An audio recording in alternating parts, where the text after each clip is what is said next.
3 days after burying her father, Evelyn Carter opened her door to find a stranger holding the key to her survival, and a wedding ring with her name on it.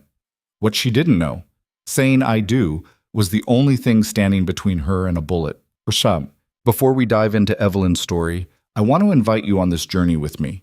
If you're curious to see how a forced marriage turns into something neither of them expected, stick around until the end. And hey, drop a comment telling me what city you're watching from.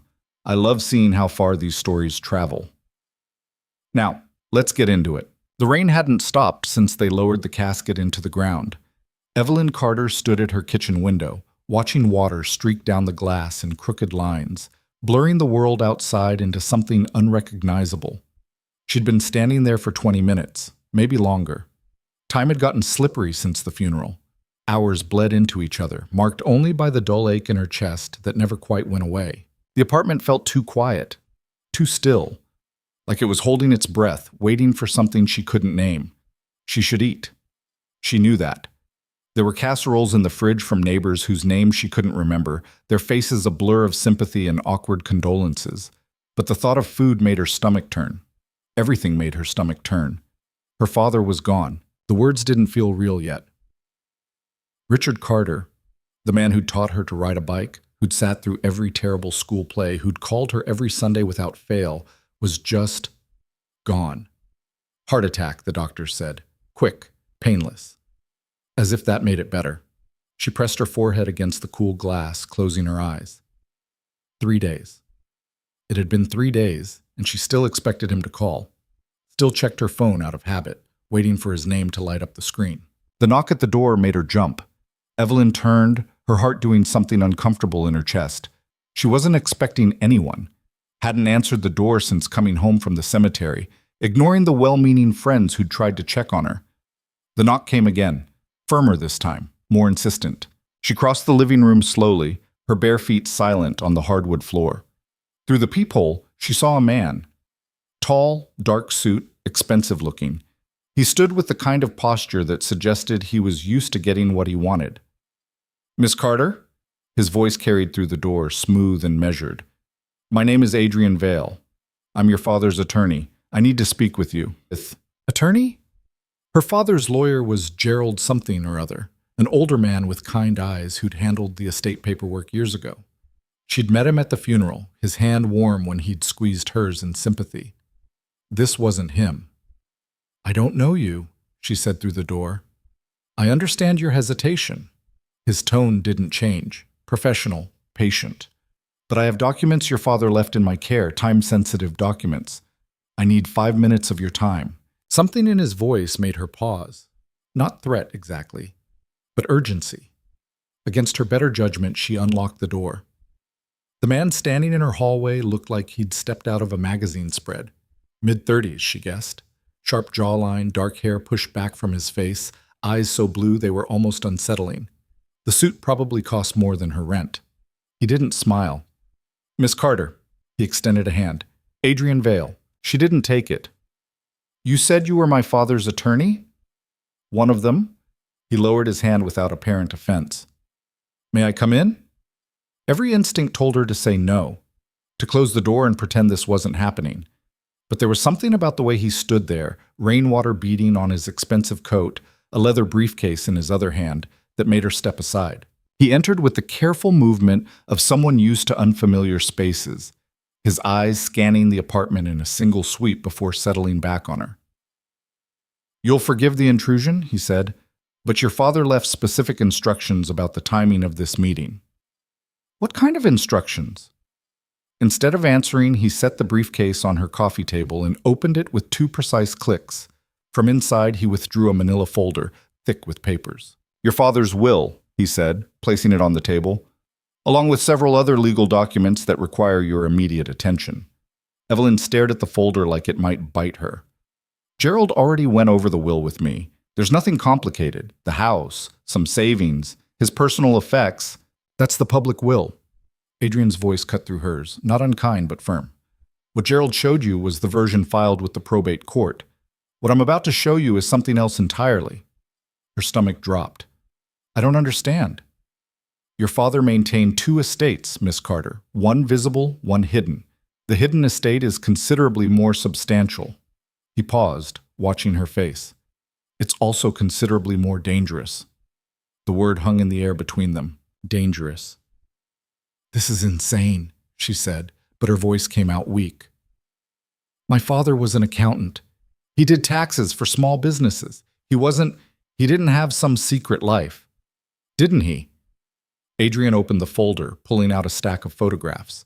He spread them across the coffee table in a neat row, each one face up. Evelyn's breath caught. The photos showed her father, unmistakably him, but not as she'd known him.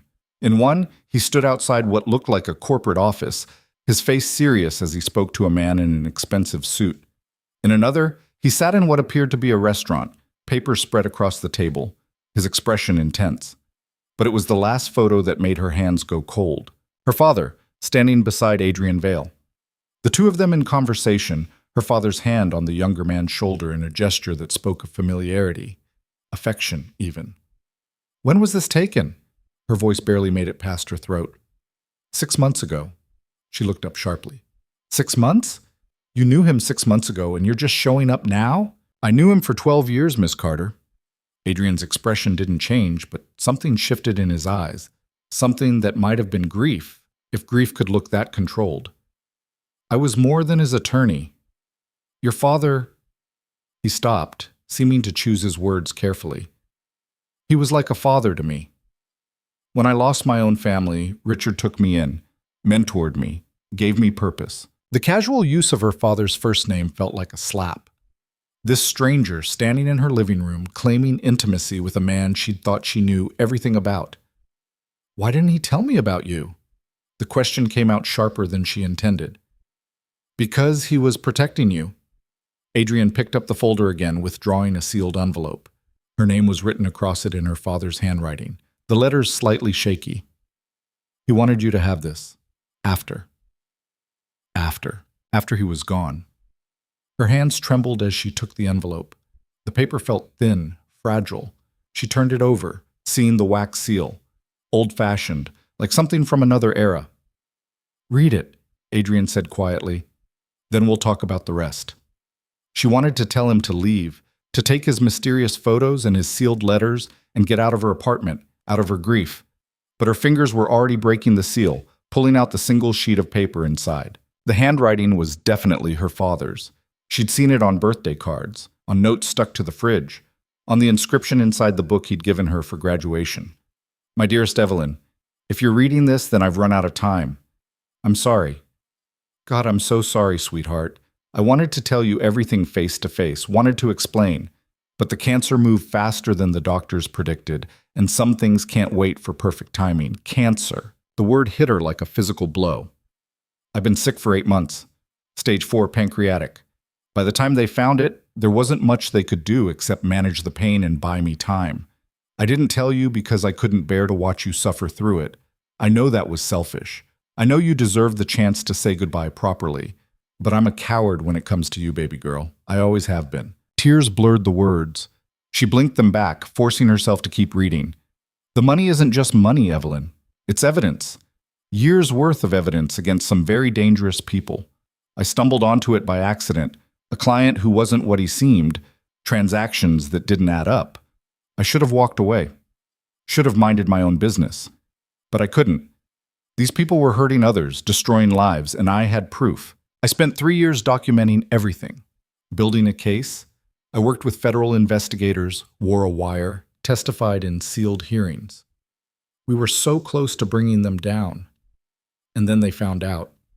Her chest felt tight, too tight. They can't touch the evidence. I made sure of that. But they can touch you. They will touch you. If they think it'll draw me out or punish me for what I've done.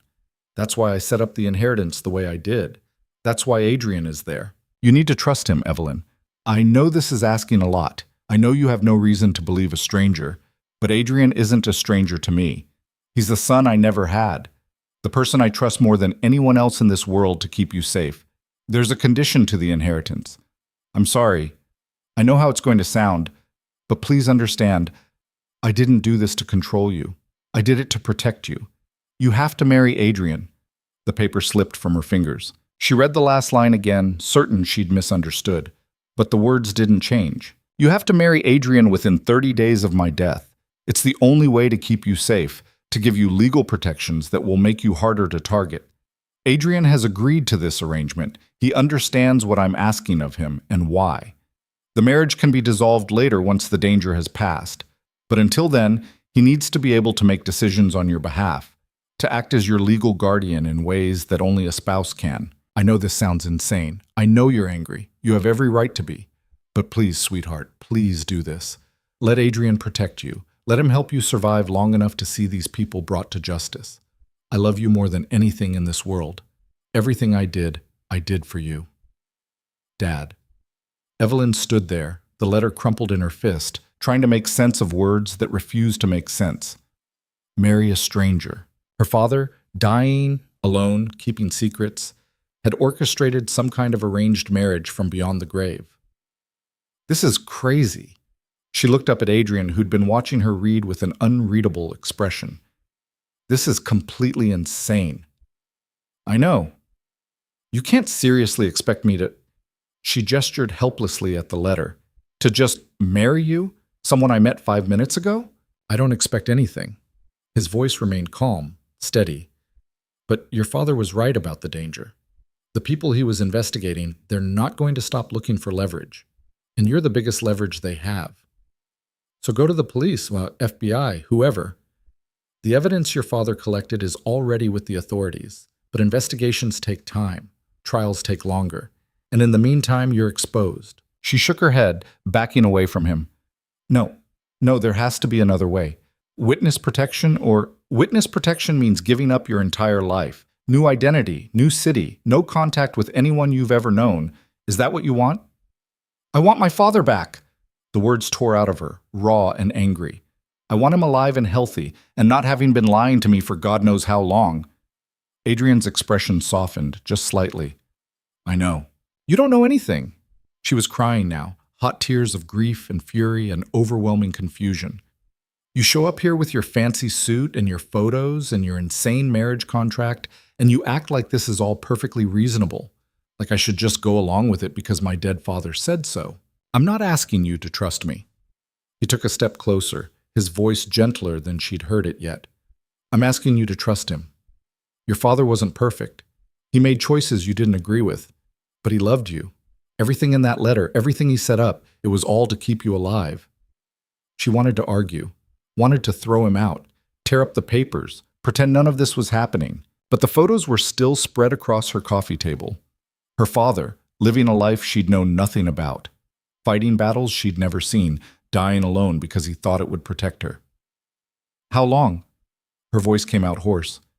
How long did you know he was sick? From the beginning. He told me the day after his diagnosis. And you just let him lie to me? It wasn't my choice to make. Adrian's jaw tightened. Believe me, I argued with him about it. Told him you deserved to know. But he was stubborn. Said he'd rather have you angry at him after he was gone than watch you suffer while he was still here. That sounded like her father.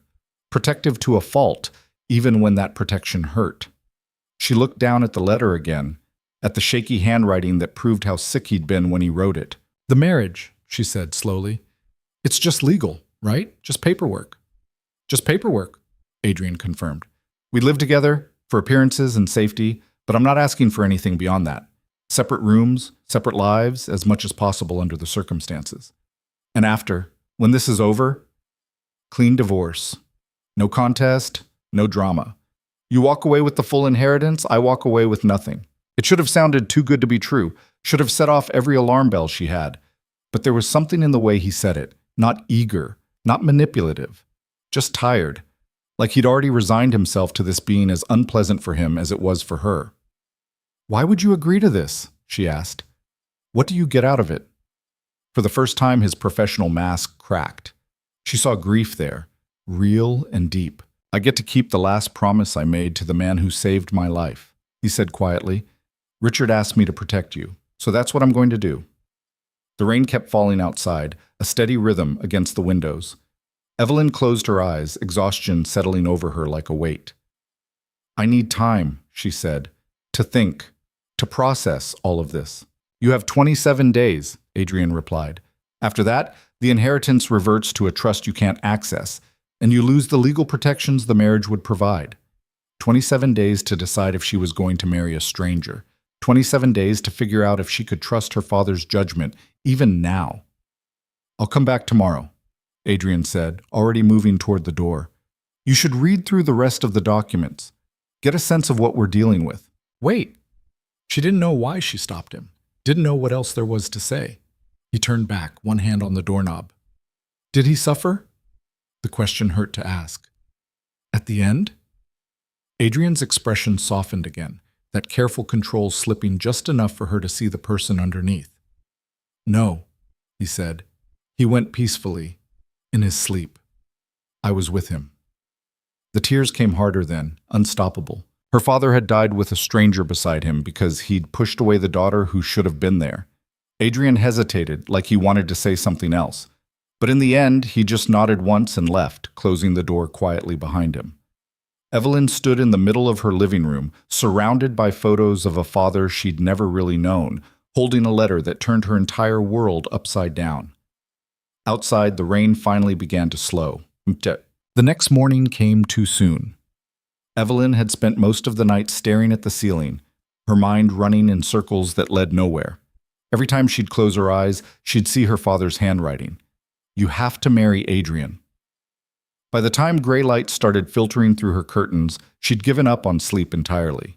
She made coffee she didn't drink, took a shower that didn't make her feel any cleaner, and sat down at her kitchen table with the folder Adrian had left behind. The documents were extensive, detailed. Whoever had put this together, her father, she assumed, with Adrian's help, had thought of everything. The marriage contract was straightforward, almost cold in its precision. A legal arrangement designed to give Adrian the authority to make decisions on her behalf if she was incapacitated, to manage the inheritance, to act as her legal representative in matters related to her father's estate. There were provisions for dissolution, clear terms about asset division, even a clause about what would happen if either of them died before the arrangement ended. It was the kind of contract you'd make with a business partner, not a husband. Which was the point, she supposed. Underneath the contract were bank statements, account numbers she'd never seen before, containing amounts that made her breath catch. Her father had been worth millions. Actual millions. How? She flipped through more pages. Investment portfolios. Real estate holdings. Assets scattered across different states, different countries even. And then, buried near the bottom of the stack, she found the evidence.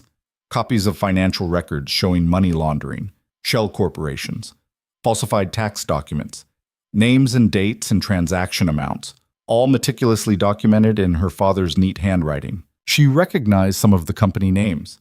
Big corporations, the kind that made headlines, respectable on the surface, rotten underneath. Her phone buzzed, making her jump. Adrian's name appeared on the screen. She'd added his number last night, more out of resignation than anything else. May I come by? We should talk. She stared at the message for a long moment before typing back. Fine. Give me an hour. An hour to shower again. To put on real clothes instead of the pajamas she'd been living in. To try to look like a person who had their life together, even though that was a complete lie. When Adrian knocked, she was as ready as she was going to be. He looked different in daylight. Still polished, still professional, but somehow more real. The shadows under his eyes suggested he hadn't slept much either. Coffee? She offered, mostly because it was something to do with her hands. Please. They sat across from each other at her kitchen table, the folder of documents between them like a third presence. You read everything, Adrian said. It wasn't a question. Most of it. The parts that made sense, anyway. She wrapped her hands around her mug. There's a lot I still don't understand. Like what? Like how my father, an accountant from Portland, ended up with millions of dollars and a target on his back. Adrian took a long sip of his coffee before answering. Your father wasn't always an accountant. Before you were born, he worked in corporate finance, high-level stuff. He saw how the game was played from the inside. He never mentioned that. He didn't like to talk about it. Said it was before he figured out what mattered. Adrian's mouth quirked, almost a smile. Then he met your mother, had you? And decided he wanted a quieter life. So he left. became a small business accountant, spent his time helping honest people navigate their taxes instead of helping rich people hide their money. Evelyn's throat tightened at the mention of her mother. Dead 12 years now, cancer too, though that one they'd seen coming. So what changed, she asked. What made him get involved in all this? A client, Marcus Holloway, came to Richard about 5 years ago, needed help setting up an LLC. Standard stuff, or so it seemed, but Richard noticed inconsistencies in the financial statements Holloway provided, numbers that didn't add up. And he couldn't just let it go. Would you? Adrian met her eyes. If you knew someone was using shell companies to funnel money from pension funds, stealing retirement savings from working people, would you look the other way? She didn't answer. Didn't need to. Richard started digging, Adrian continued, carefully at first, just enough to confirm his suspicions. Then he went to the FBI, told them what he'd found. They asked if he'd be willing to help build a case. And he said yes. He said yes. Adrian's expression darkened. What he didn't know was how deep it went. Holloway wasn't the top. Wasn't even close. He was just one player in a network that spanned 3 states and involved some very powerful people. Evelyn thought about the names in the documents, the corporations. How powerful? Powerful enough to make people disappear. Adrian's voice was flat. 3 other informants in this case, all dead within the last 2 years. Car accidents, supposedly. Suicides. One guy fell off his balcony. Her blood went cold. And nobody investigated? Oh, they investigated. Found nothing. These people are good at covering their tracks. He leaned forward, his intensity suddenly focused entirely on her. That's why the marriage matters. As my wife, you gain certain legal protections. I can invoke spousal privilege, keep you from being compelled to testify if they try to use you to get to the evidence. I can make medical decisions if they try to hurt you. I can move you, hide you if necessary, without needing your consent if you're incapacitated. You make it sound like a war. It is a war. And your father just enlisted you as a soldier. The bitterness in his voice surprised her. You're angry at him, she said. Adrian looked away, his jaw tight. I'm angry he put you in this position. Angry he didn't tell you sooner. Angry he's not here to face this himself. He paused. But I'm not angry enough to walk away. He asked me to protect you, and I will, whether you marry me or not. Then why the marriage? If you're going to help anyway, because it's the smart play, he cut in. The legal protections are real, and there's something else. He pulled out his phone, scrolling to a photo. Recognize him? The man in the picture was maybe 50, silver-haired, distinguished-looking. He stood outside a courthouse, surrounded by reporters. No, Evelyn said. That's James Garrett, state senator, also one of the people your father's evidence is going to bury. He's got reach, connections, the kind of man who can make things happen with a phone call. Adrian's expression was grim. 2 days ago, someone tried to access your father's house, the one you inherited. Broke the lock, spent about 30 minutes inside before the alarm company called it in. Her mouth went dry. What were they looking for? The evidence. They don't know your father already handed it over. They think it's still out there somewhere, hidden. Did they find anything? No, but they'll try again. They'll try here too eventually, and they'll sure as hell come after you directly if they think it'll work. Evelyn stood abruptly, needing to move. She walked to the window, looking out at the street below. Normal people doing normal things. Going to work, walking dogs, living lives that made sense. I can't do this, she said quietly. You can.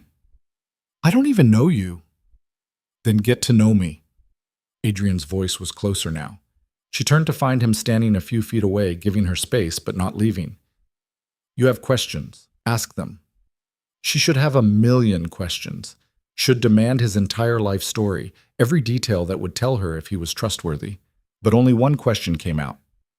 Why did my father trust you? Something shifted in Adrian's face. The professional mask slipped, revealing raw grief underneath.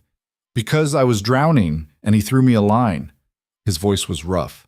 6 years ago, I lost everything. My parents, my sister. Car accident on the way to my law school graduation. Drunk driver crossed the median, hit them head on. They died instantly. Evelyn's breath caught. I went off the rails, Adrian continued, the words coming faster now, like he needed to get them out. quit law school, started drinking, spent my inheritance on expensive ways to stop feeling anything. I was on track to either end up dead or in jail when Richard found me. How? I was his accountant's son. A bitter smile. Small world, right? Richard had known me since I was a kid, watched me grow up. When he heard what happened, he tracked me down, dragged me out of a bar where I'd been living for 3 days, brought me to his house, sobered me up, and told me I had 2 choices. I could keep destroying myself, or I could honor my family by becoming the person they'd raised me to be. And I chose to live. Adrian's eyes met hers, and she saw the truth there. He paid for me to finish law school, gave me a place to stay, kept me accountable. When I graduated, he hired me to help manage his growing portfolio of extracurricular activities. The investigation. Among other things, Richard was involved in a lot of quiet charity work, helping people who couldn't help themselves. I became his legal shield for that too. Evelyn studied him, trying to reconcile this story with the man standing in her living room. He never mentioned you. Not once. I know. It hurt, honestly, but I understood. You were his priority, always. Keeping you separate from his darker work, from me, from all of it. That was how he protected you. Until he couldn't anymore. Until he couldn't anymore, Adrian agreed. They stood there in silence, the weight of everything unsaid pressing down between them. Finally, Evelyn spoke.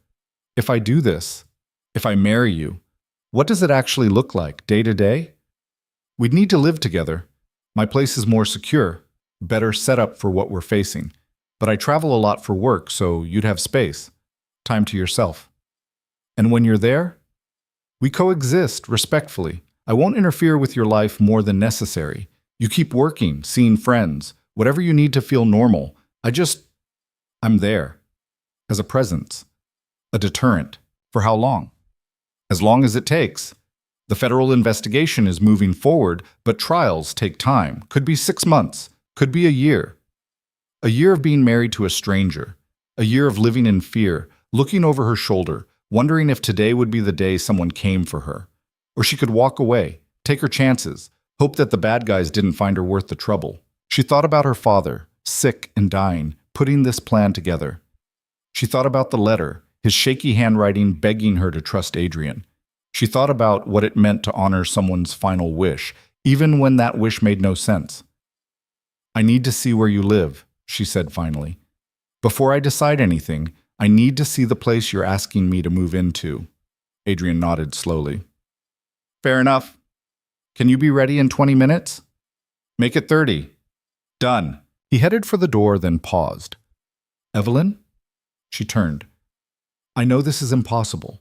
I know I'm asking you to take a leap that shouldn't have to be yours to take. But for what it's worth, he hesitated, choosing his words carefully. Your father talked about you constantly.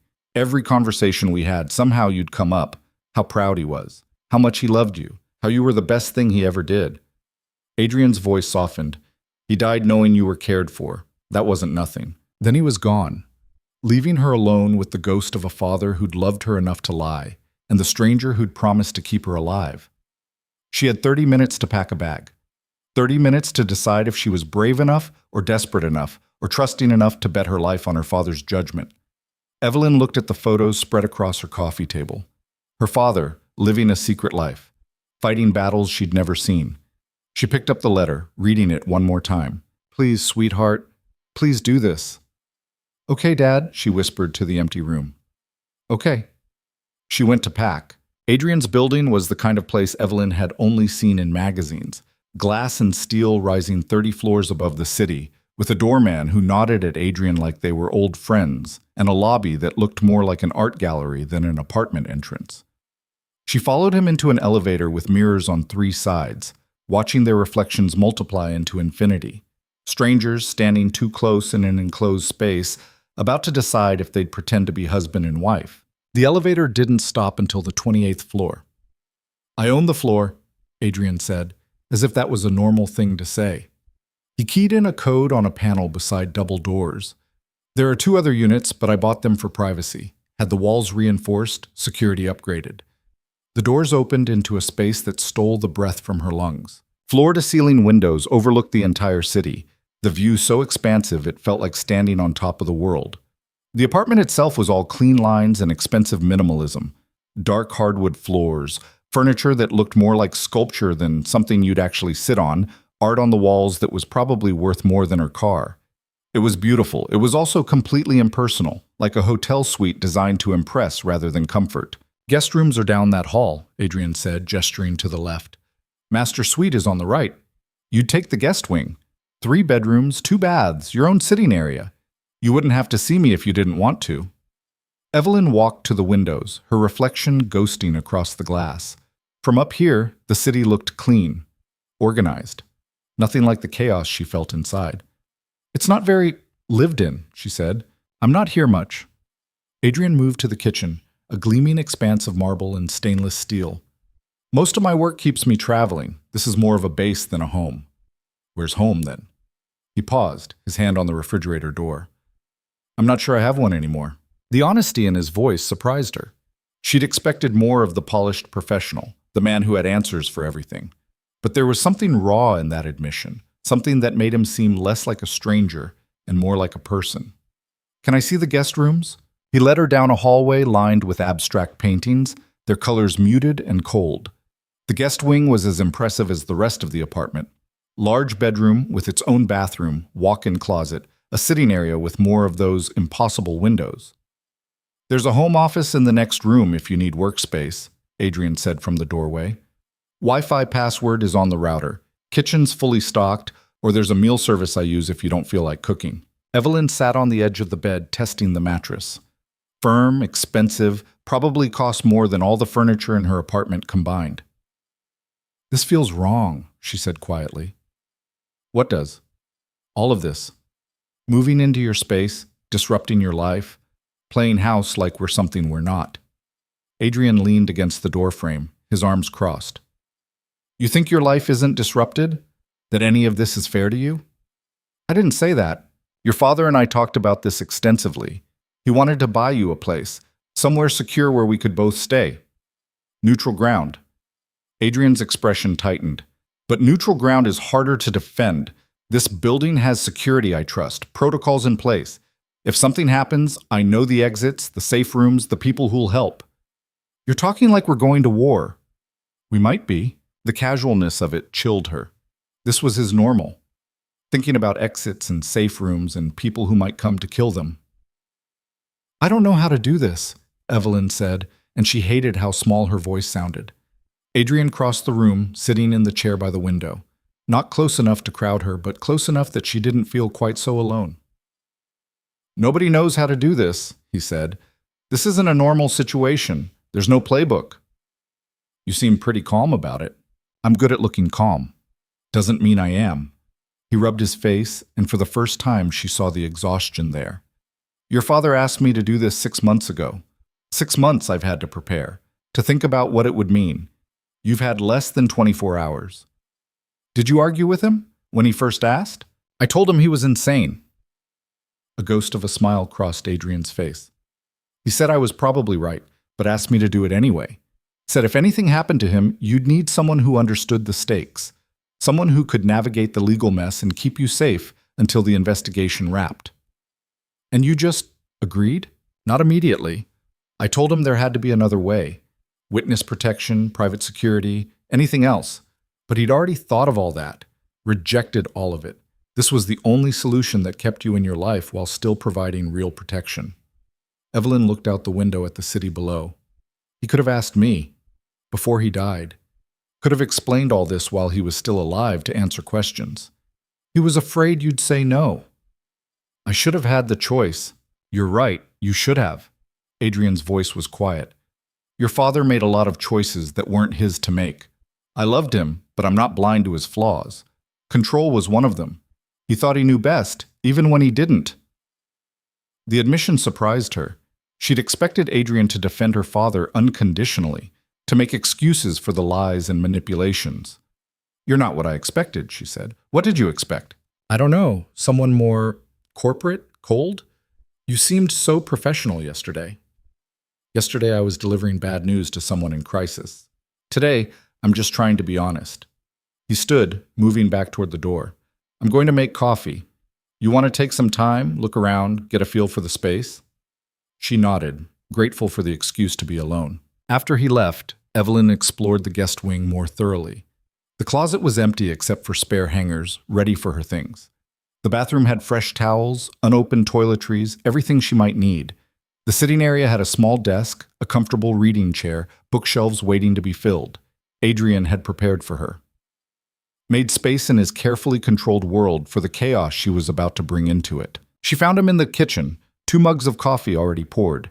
He'd changed into jeans and a sweater, looking more human and less like a lawyer ready for court. There's something else we need to discuss, he said, sliding 1 mug across the counter to her. The wedding itself. Right. Because marrying a stranger wasn't complete without actually having a ceremony. Please tell me we're not doing a big production. Courthouse, next week if you agree. I've already filed the license application. We just need to show up, sign papers, and it's done. That simple? That's simple. He took a long drink of coffee. Though we should probably discuss rings, for appearance sake. Rings. Wedding rings. The physical symbol of a marriage that was nothing but contract and protection. I don't have my mother's ring anymore, Evelyn said. Sold it years ago when I needed tuition money. We'll buy something simple. Nothing flashy. Just enough to make it believable. Believable. As if anyone would believe this was real. What about your life? She asked. You said you travel a lot. What happens to that? I'll scale back, take cases I can handle remotely. Your safety is the priority. You're giving up work for this? I'm adjusting my schedule, there's a difference. Adrian set down his mug. And before you argue, this isn't a sacrifice. Your father paid me well for years. Invested in my career, this is me paying that debt. I'm not a debt to be paid. No, you're a person who deserves to live without fear, and I'm someone who can help make that happen. Evelyn wanted to argue more, but she was tired. Bone-deep tired of fighting against a situation she didn't create and couldn't fix. When do we tell people? She asked. Tell them what? That we're getting married. I have friends, coworkers. They're going to wonder why I suddenly have a husband. Adrian considered this. We tell them we met through your father, that we got close after his death. Fast relationship, maybe, but people will chalk it up to grief. Seeking comfort in someone who understood what Richard meant to you. It was a good cover story. Believable, even. Except for the part where it was completely fabricated. I'm a terrible liar, Evelyn said. Then don't lie. Just don't volunteer the whole truth. He moved around the counter, standing closer. People see what they want to see. We act like a couple getting to know each other. They'll fill in the blanks themselves. Act like a couple. Hold hands occasionally, stand close, use each other's names like they mean something.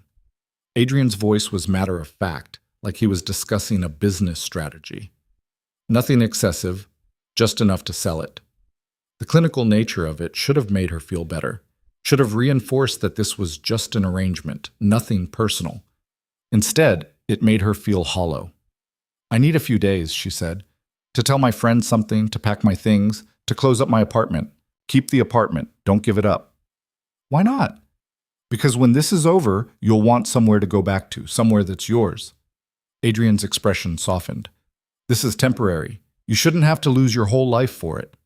It was a kindness she hadn't expected, a recognition that she'd need an exit strategy, a way back to normal when this nightmare finally ended. Okay, she said quietly. Okay, I'll keep it.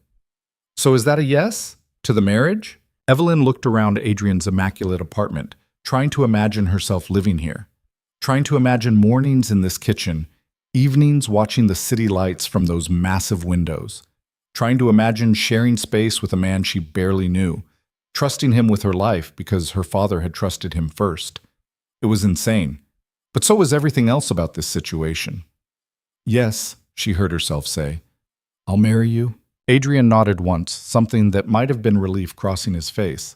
I'll finalize the arrangements. We can do the courthouse ceremony next Friday. That gives you a week to handle your affairs. What do I tell my friends? Whatever feels right. That we're moving fast, maybe too fast, but it feels right anyway. He paused. That your father would have approved. That last part hurt, but it was true. Her father had more than approved. He'd orchestrated this entire thing. "I should go," Evelyn said. "I have a lot to do." Adrian drove her back to her apartment, the silence between them more comfortable than it should have been. When he pulled up to her building, he didn't immediately unlock the doors. "This is going to be strange," he said, "for both of us, but we'll figure it out." "You sound very sure of that." "I'm sure I'll try my best. That's all I can promise." It was the most honest thing anyone had said to her in days. She went upstairs to her apartment and sat in the middle of her living room floor, surrounded by the life she was about to put on pause. The books she'd collected over years, the photos on the walls, the couch she'd bought secondhand and somehow gotten up 3 flights of stairs with her friend Maya's help. Her phone buzzed. Maya, as if summoned by thought alone. "Coffee tomorrow? You've been radio silent, and I'm worried." Evelyn stared at the message, trying to figure out what to say. How to explain that her life had gone completely off the rails in the span of 48 hours. "Yeah." "Coffee sounds good. I have news." The response came immediately. "Good news or disaster news?" Evelyn laughed, but it came out more like a sob. "Honestly, I'm not sure yet." The week that followed was a blur of activity that didn't quite feel real. Evelyn told Maya and her 2 other close friends about Adrian over coffee, watching their faces shift from concern to confusion to cautious excitement as she explained the whirlwind romance story Adrian had crafted. "Wait, you're getting married?" Maya's voice pitched up an octave. "Married, married? Like wedding and everything?"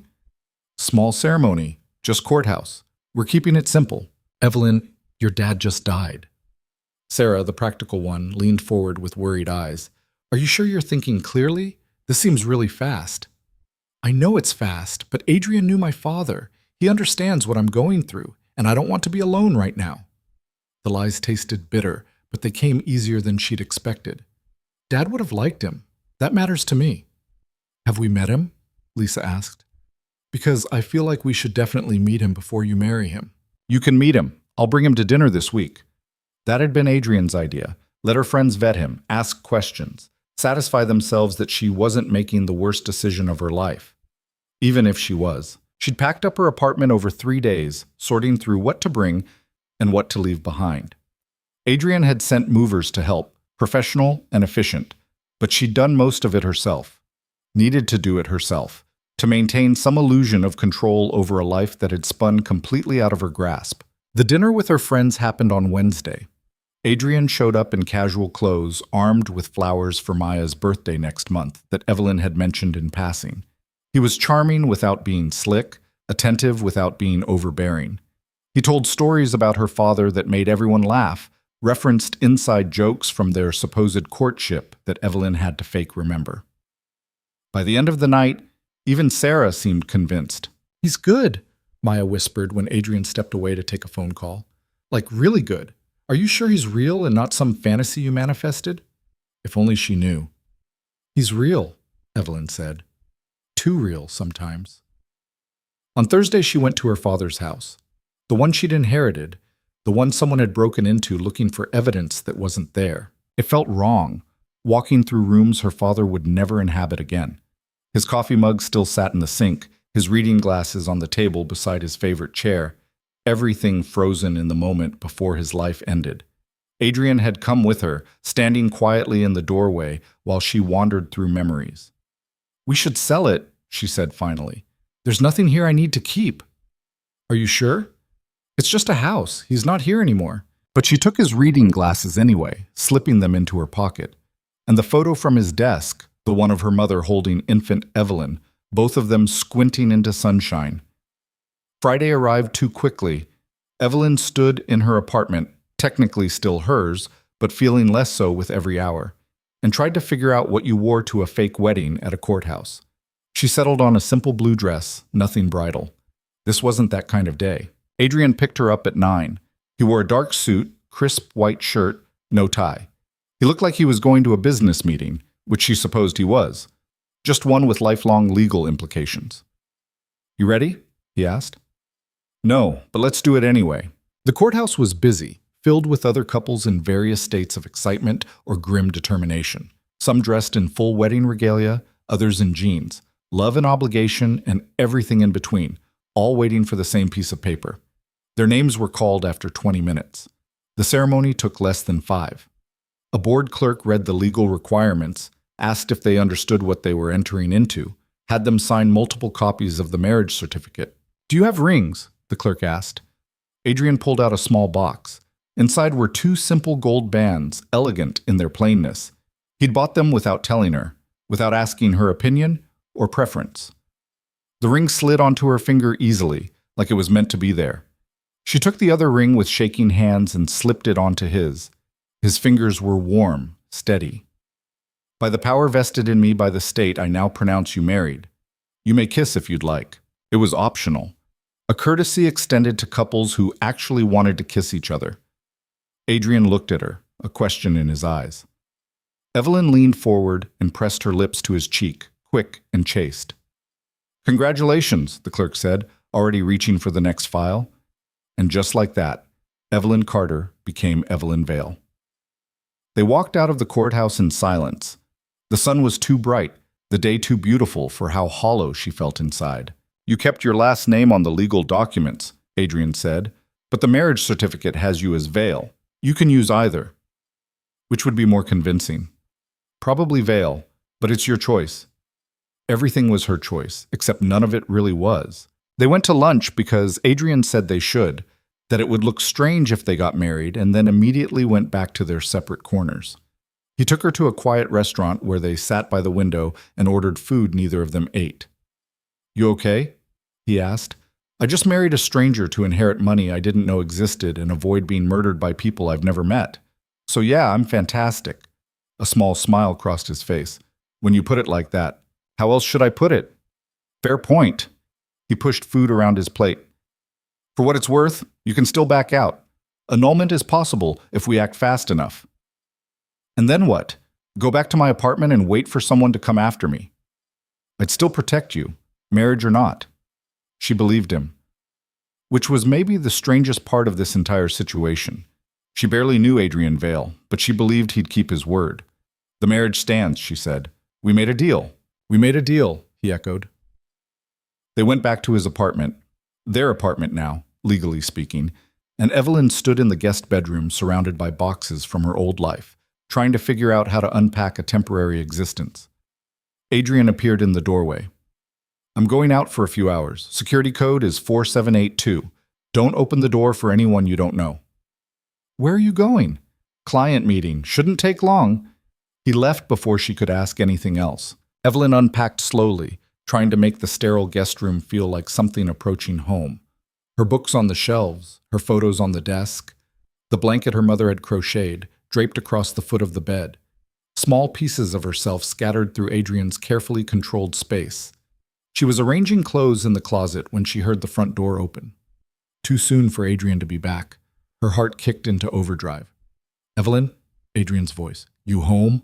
She came out of the bedroom to find him in the kitchen with grocery bags. "Client meeting?" she asked. "Finished early. Figured I'd pick up some real food. The meal service is good, but nothing beats actual cooking."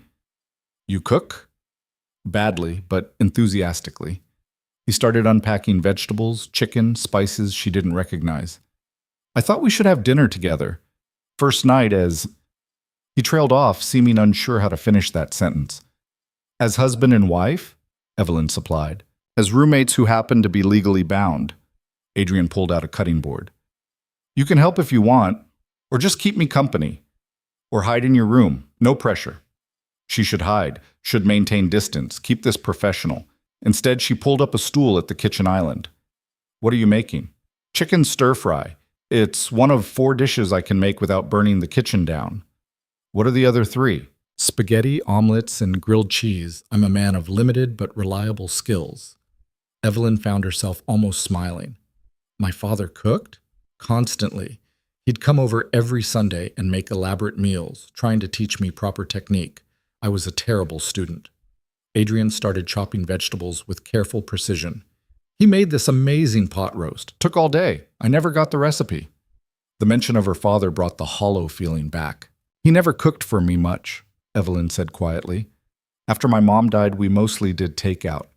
I think cooking reminded him too much of her." "She taught him?" Yeah, she was Italian, grew up in a family where Sunday dinners were sacred.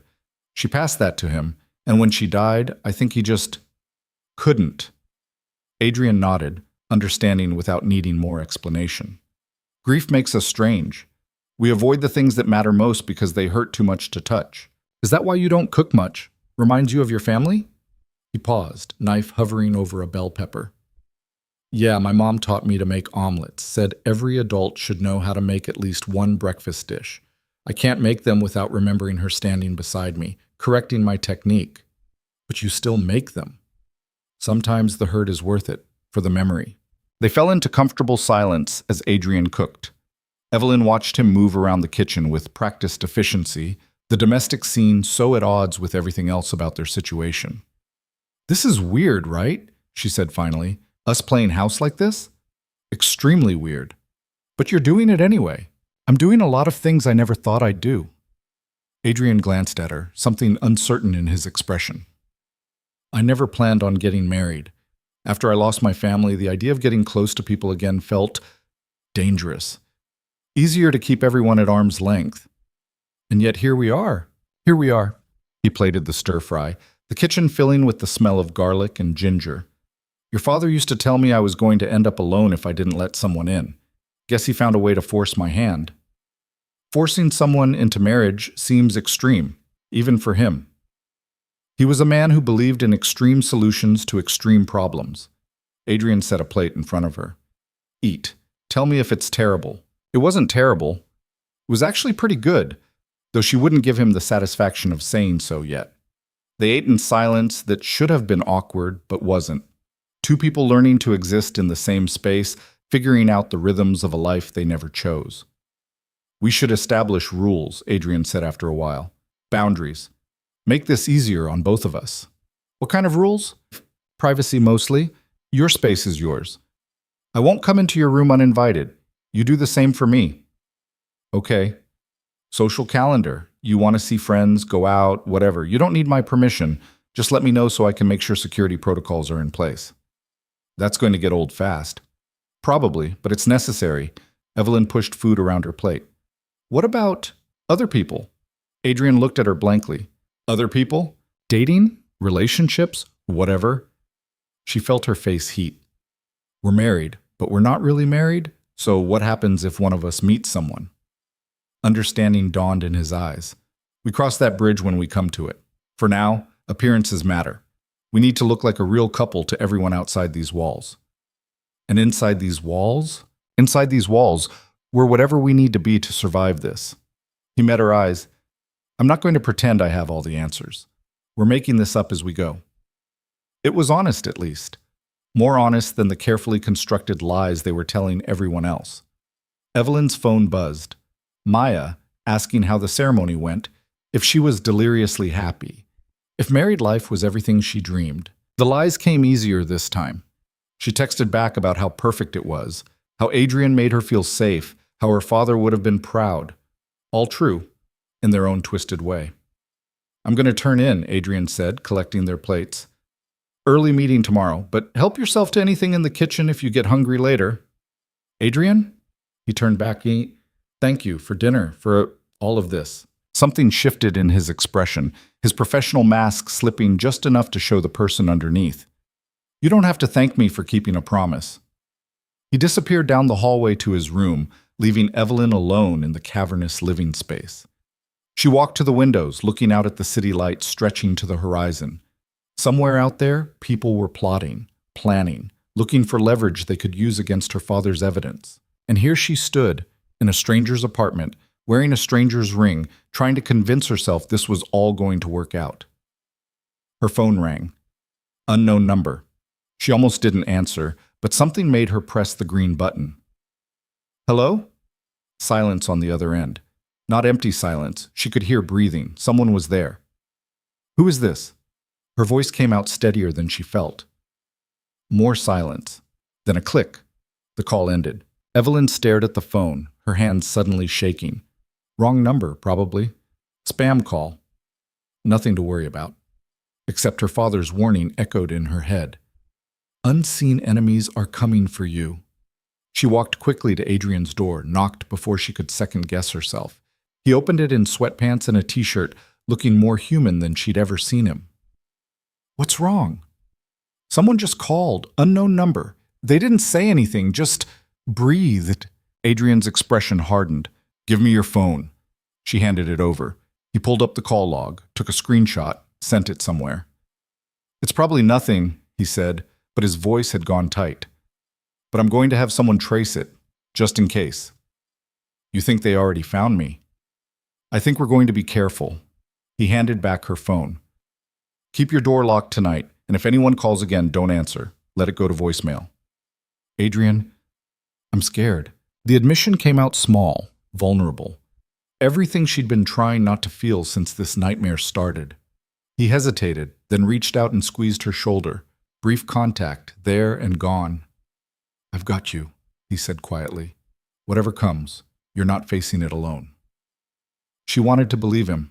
Standing there in the hallway of an apartment that didn't feel like home, married to a man she barely knew, Evelyn realized she didn't have much choice. She went back to her room, locked the door like Adrian suggested, and lay awake in the darkness listening to the city breathe beyond the windows. Her phone stayed silent, but sleep didn't come easily, and when it finally did, she dreamed of her father standing at the edge of darkness, warning her about shadows she couldn't see. The morning came with rain hammering against the windows, and Adrian already gone. Evelyn found a note on the kitchen counter written in his precise handwriting. Had to leave early for depositions. Back by 6. There's coffee ready? Just press start. Door stays locked. Call if you need anything. A. She held the note for a moment, this small piece of evidence that she wasn't completely alone in this. Then she made the coffee and stood at the windows, watching the city wake up through sheets of gray rain. Her phone showed 3 missed calls from the same unknown number. All came in around 3 in the morning while she'd finally managed to fall asleep. No voicemails. Just the calls themselves, insistent and silent. She sent Adrian a text with a screenshot. His response came immediately. "Don't answer. Forwarded to my security contact. Stay inside today." Stay inside. Like she was under house arrest in a luxury apartment 28 floors above the world. Evelyn tried to work, pulling out her laptop to check emails from the marketing firm where she'd been employed for 3 years. Her boss had been understanding about her father's death, about her sudden wedding, about needing time off. But understanding had limits, and she'd already pushed most of them. She made it through 2 emails before her concentration shattered. The apartment felt too quiet, too big. She wandered through rooms that weren't hers, looking at art she didn't understand, touching furniture that probably cost more than her college education. In Adrian's study, she found it by accident, door half open, shelves lined every wall. Legal text, case files, but also novels. Real books. Worn spines suggesting they'd been read multiple times. She scanned the titles. Steinbeck, McCarthy, Morrison. Authors who wrote about broken people in broken worlds. A photo sat on his desk. Younger Adrian, maybe 20, standing between an older couple and a teenage girl. His family. The ones he'd lost. They were laughing at something off camera, frozen in a moment before everything ended. She backed out of the room quickly, feeling like she'd seen something too private. By noon, she was going stir-crazy.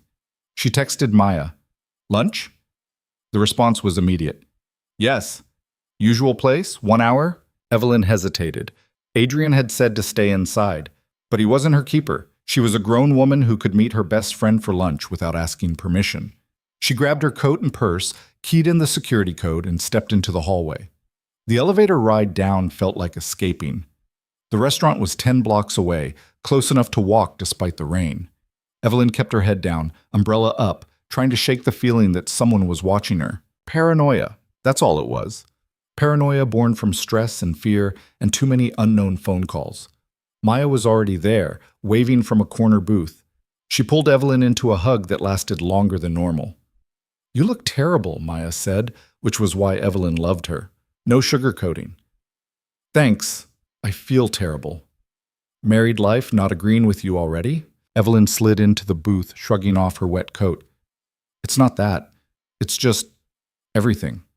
I keep waiting to wake up and have my life make sense again." Maya reached across the table, squeezing her hand. "Your dad just died and you got married in the same week. You're allowed to be a mess. Adrian's been good. Really good, actually. I just feel like I'm living someone else's life. Tell me about him. The real stuff, not the romance novel version you gave us at dinner. So Evelyn talked about how Adrian was quiet but not cold, organized but not controlling, how he gave her space but made sure she knew she wasn't alone, how he cooked badly but with enthusiasm, how his apartment felt like a museum, but he was trying to make her comfortable.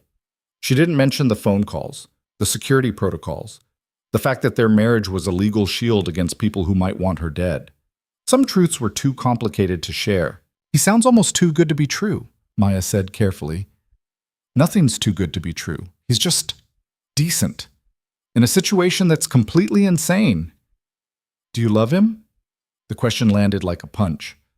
I barely know him. That's not what I asked. Evelyn looked down at her hands, at the simple gold band on her finger. I don't know what I feel. It's all too mixed up with grief and fear and trying to figure out who my father really was. Your dad would want you to be happy. My dad wanted me to marry a stranger and inherit millions. I'm not sure his judgment on my happiness is reliable. Maya laughed, but it faded quickly. You know you can tell me anything, right? If something's wrong, if you need help, I know. Evelyn forced a smile. I'm okay. I promise. They ordered food and talked about safer things. Maya's disaster of a dating life, the new project at work, whether Sarah was actually going to marry her boyfriend or keep stringing him along forever. Normal conversation. Normal problems. Evelyn was reaching for her water glass when she saw him, a man at the bar, watching her. Not subtle about it either. When their eyes met, he didn't look away. Her blood went cold. Evelyn? You okay? Maya's voice seemed to come from far away. I need to use the restroom. She stood on shaky legs, walked toward the back of the restaurant, pulled out her phone with trembling fingers, and texted Adrian. There's a man watching me. Restaurant on 5th and Morrison. I think I'm being followed. The response came before she even made it to the bathroom. Stay inside, public place. I'm 10 minutes away. She locked herself in a stall, trying to control her breathing. This was insane. Maybe the guy was just looking at her. Maybe she was imagining threats that didn't exist. But her father's letter burned in her memory. They will touch you if they think it'll draw me out or punish me for what I've done. 5 minutes passed. Then 10. Her phone buzzed. I'm here. Come to the front entrance. Evelyn washed her hands, checked her reflection, tried to look normal, not like someone running from shadows. When she came out, Adrian was standing just inside the restaurant door, scanning the room. He wore a suit that looked like he'd come straight from court, his expression tight with controlled worry. The man at the bar was gone. Adrian's eyes found her, and something in his posture relaxed. Barely, but enough that she noticed. Maya's still at the table, Evelyn said quietly as she reached him. Go say goodbye. Make it casual. I'll wait here. She went back to the booth where Maya sat looking confused. Emergency, Evelyn said, grabbing her coat. Adrian needs me for something. I'm sorry to bail. Is everything okay? Yeah, just work stuff. I'll call you later. Maya glanced past her to where Adrian waited, something uncertain crossing her face, but she nodded. Be safe. Adrian didn't speak until they were outside, rain still falling in heavy sheets. He hailed a cab instead of walking, opening the door for her before sliding in beside. Describe him, he said once they were moving. Tall, maybe 40, dark hair, gray at the temples, expensive watch. He was just staring. Did he approach you? No. I went to the bathroom, and when I came back out, he was gone. Adrian pulled out his phone, typed something quickly. I'm having someone pull security footage from the restaurant. You really think he was there for me? I think we don't take chances. His jaw was tight. I told you to stay inside. I'm not a prisoner. You're a target. The words came out harder than she'd heard him speak before. Those calls last night weren't random. Someone's testing our defenses, seeing how close they can get. Fear twisted in her stomach. You should have told me that this morning. I didn't want to scare you. Well, congratulations. I'm scared anyway. The cab pulled up to Adrian's building. He paid quickly, ushered her through the lobby with a hand on her lower back. The doorman nodded at them, his expression professionally neutral, but Evelyn saw him clock Adrian's tension. In the elevator, Adrian finally looked at her. Really looked at her. "I'm sorry," he said. "I should have been clearer about the danger. Should have made sure you understood that this isn't hypothetical." "I know it's not hypothetical, I just didn't think it would happen so fast." "Neither did I." He ran a hand through his hair, messing up the careful styling. "The phone calls. Now, someone at a restaurant you frequent, they're moving faster than I expected." "What does that mean?" "It means they're desperate. The investigation must be progressing. They're trying to find leverage before the walls close in completely." The elevator opened onto their floor. Adrian keyed in the security code with sharp movements. Inside the apartment, he immediately went to his study. Evelyn followed, watching him pull up something on his computer. "The number that called you last night traces back to a burner phone, purchased with cash 2 days ago at a convenience store in Seattle." He clicked through screens. "No cameras in that store. No way to ID who bought it." "Seattle? But we're in Portland." "Doesn't mean the person using it is in Seattle. Could have been purchased by anyone, anywhere. But it tells us they're being careful, using untraceable methods." Evelyn sank into the chair across from his desk. "This is really happening. Someone's actually after me." "Yes." The bluntness of it should have made things worse. Instead, there was something almost relieving about it. No more maybes, no more wondering if she was paranoid. "What do we do?" she asked. "We stay smart. No more going out alone. If you need to see friends, I come with you, or we have security escort you." "I can't live like that." "You can. And you will. Because the alternative is worse." Adrian's expression softened slightly. "I know this isn't the life you chose. I know it's unfair and restrictive and feels like punishment, but it's temporary. Once the investigation concludes, once these people are locked up, you get your freedom back." "And how long will that take?" "I don't know. Months? Maybe longer. Months of living in fear. Months of watching every shadow, questioning every stranger." Evelyn thought about her father, alone with his secrets, making these same calculations, accepting these same restrictions. Had he been scared, or had he just been numb to it after a while? "Did my father ever regret it?" she asked. "Getting involved?" Adrian leaned back in his chair, considering the question. "Sometimes. Late at night, when the investigation stalled or someone got hurt. He'd wonder if it was worth it, but then he'd look at the evidence, at the lives these people destroyed, and he'd remember why he started. He could have walked away. So could you." She met his eyes. "Could I really? At this point?" "No," he admitted. "You're in it now. But that's on me as much as your father. I should have given you more time to decide. Should have laid out the full reality before you signed that marriage certificate." "You told me there was danger." "I told you the sanitized version, the one where danger was abstract and distant." Adrian stood, walking to the window. "The real version is uglier. These aren't movie villains. They're real people with real resources and absolutely no conscience. They've killed before. They'll kill again if they think it serves their purpose." The words hung in the air between them, heavy and unavoidable. "Why are you telling me this now?" Evelyn asked. "Because you deserve to know what you're up against. And because I need you to take this seriously. No more lunch dates without telling me. No more leaving the apartment on impulse." He turned to face her. "Your life depends on you being smart about this." She wanted to argue, wanted to push back against the restrictions, the fear, the loss of control over her own existence. But the man at the restaurant had been real. The phone calls had been real. "Okay," she said quietly. "I'll be smart." Adrian's shoulders relaxed slightly. "Thank you." Her phone rang. "Maya." She answered, putting it on speaker at Adrian's gesture. "Hey, that guy you were worried about?" Maya's voice came through tight with concern. "He came back after you left. Asked the waiter who you were, if you came here often." Evelyn's stomach dropped. "What did the waiter say?" Adrian asked. "Adrian?" Maya sounded surprised to hear him. The waiter said he didn't know, but the guy tipped him $100 and left a business card. Said if he remembered anything about the woman in the blue coat to call him." "Do you still have the card?" Adrian's voice had gone cold, professional. "The waiter gave it to me. Thought I should know. It just says Michael Chen and a phone number." "Don't call that number. Text me a photo of the card and then throw it away." "This is serious, isn't it? Like, actually serious." "Yes."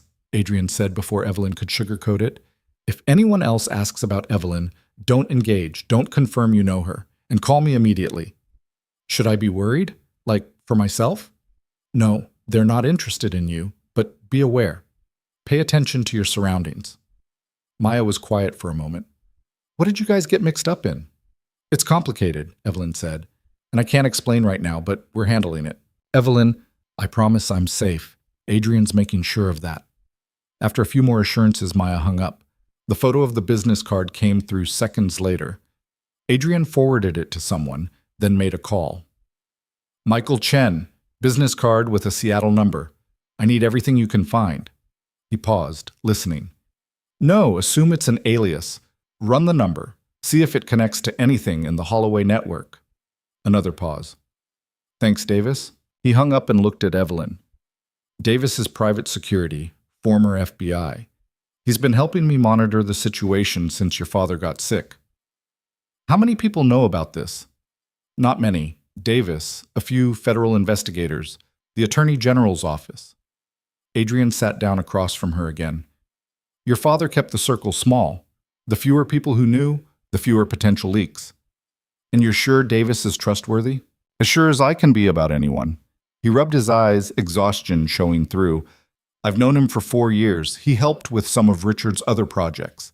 Never once compromised an investigation. Evelyn studied Adrian, seeing the weight he carried. This wasn't just about keeping a promise to her father. He'd been living with this pressure for months, managing threats and security protocols, and the constant fear that something would go wrong. When's the last time you slept? She asked. The question seemed to surprise him. Last night. How much? Few hours. Adrian, I'm fine.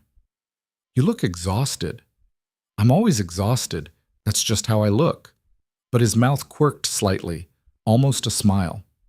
Despite everything, Evelyn found herself smiling back. We're a mess, aren't we? Absolutely. He stood, stretching. I'm going to make dinner, something simple. You can help or hide or whatever you need. I'll help. They moved to the kitchen, falling into the rhythm they'd established the night before. Adrian chopping vegetables, Evelyn handling prep work. It was almost peaceful, this small slice of domestic normalcy in the middle of chaos. Can I ask you something? Evelyn said after a while. Sure. Why didn't you ever get married? Before all this, I mean. You're successful, good-looking, relatively normal. Seems like you'd have options. Adrian laughed, but it sounded hollow. Relatively normal. That's generous. You know what I mean? He was quiet for a long moment, his knife moving in steady rhythm against the cutting board. After my family died, I didn't trust myself with people. Felt like everyone I got close to ended up hurt. That's not rational. Grief rarely is. He scraped vegetables into a pan, and by the time I worked through enough therapy to recognize that, I'd built a life that didn't have room for relationships. Work consumed everything. Easier that way. Easier or safer? Both. He glanced at her. What about you? No serious relationships? A few. Nothing that stuck. My longest relationship was 2 years, ended about 6 months ago. He wanted marriage and kids, the whole package. I wanted to focus on my career. She paused. Funny how life works out. He wanted marriage. I said no. Now I'm married anyway, just not to him. You regret it? Ending things with him? No, he was a good guy, but we weren't right. I just regret that I don't get to make my own choices anymore. Everything's been decided for me. Adrian turned off the stove, plating food with careful attention. I know it feels that way, but you're making choices every day. You chose to marry me. You chose to stay instead of running. You chose to trust me, at least a little bit. Did I choose? Or did circumstances choose for me? There's always a choice. The options might all be terrible, but they exist. He handed her a plate, their fingers brushing briefly. The contact sent an unexpected jolt through her, awareness of him as more than just her reluctant husband. She pulled her hand back quickly. They ate in silence that felt less comfortable than before, awareness hanging between them like humidity before a storm. Evelyn's phone buzzed. A text from an unknown number. We should talk. It's about your father. Her hands went cold. Adrian noticed immediately. What? She showed him the message. His expression hardened. Don't respond. What if it's legitimate? What if someone actually knew my father? Then they can go through proper channels, not anonymous texts to your personal number. Another message came through. I know about the evidence. I can help keep you safe. Meet me tomorrow, noon, coffee shop on Madison. They're trying to draw you out, Adrian said. Get you alone somewhere public but isolated. How did they get my number? Same way they found you at the restaurant. They've been watching you, probably for weeks. Evelyn felt sick. Weeks? Before my father died? Probably. They knew he was sick, knew he was running out of time.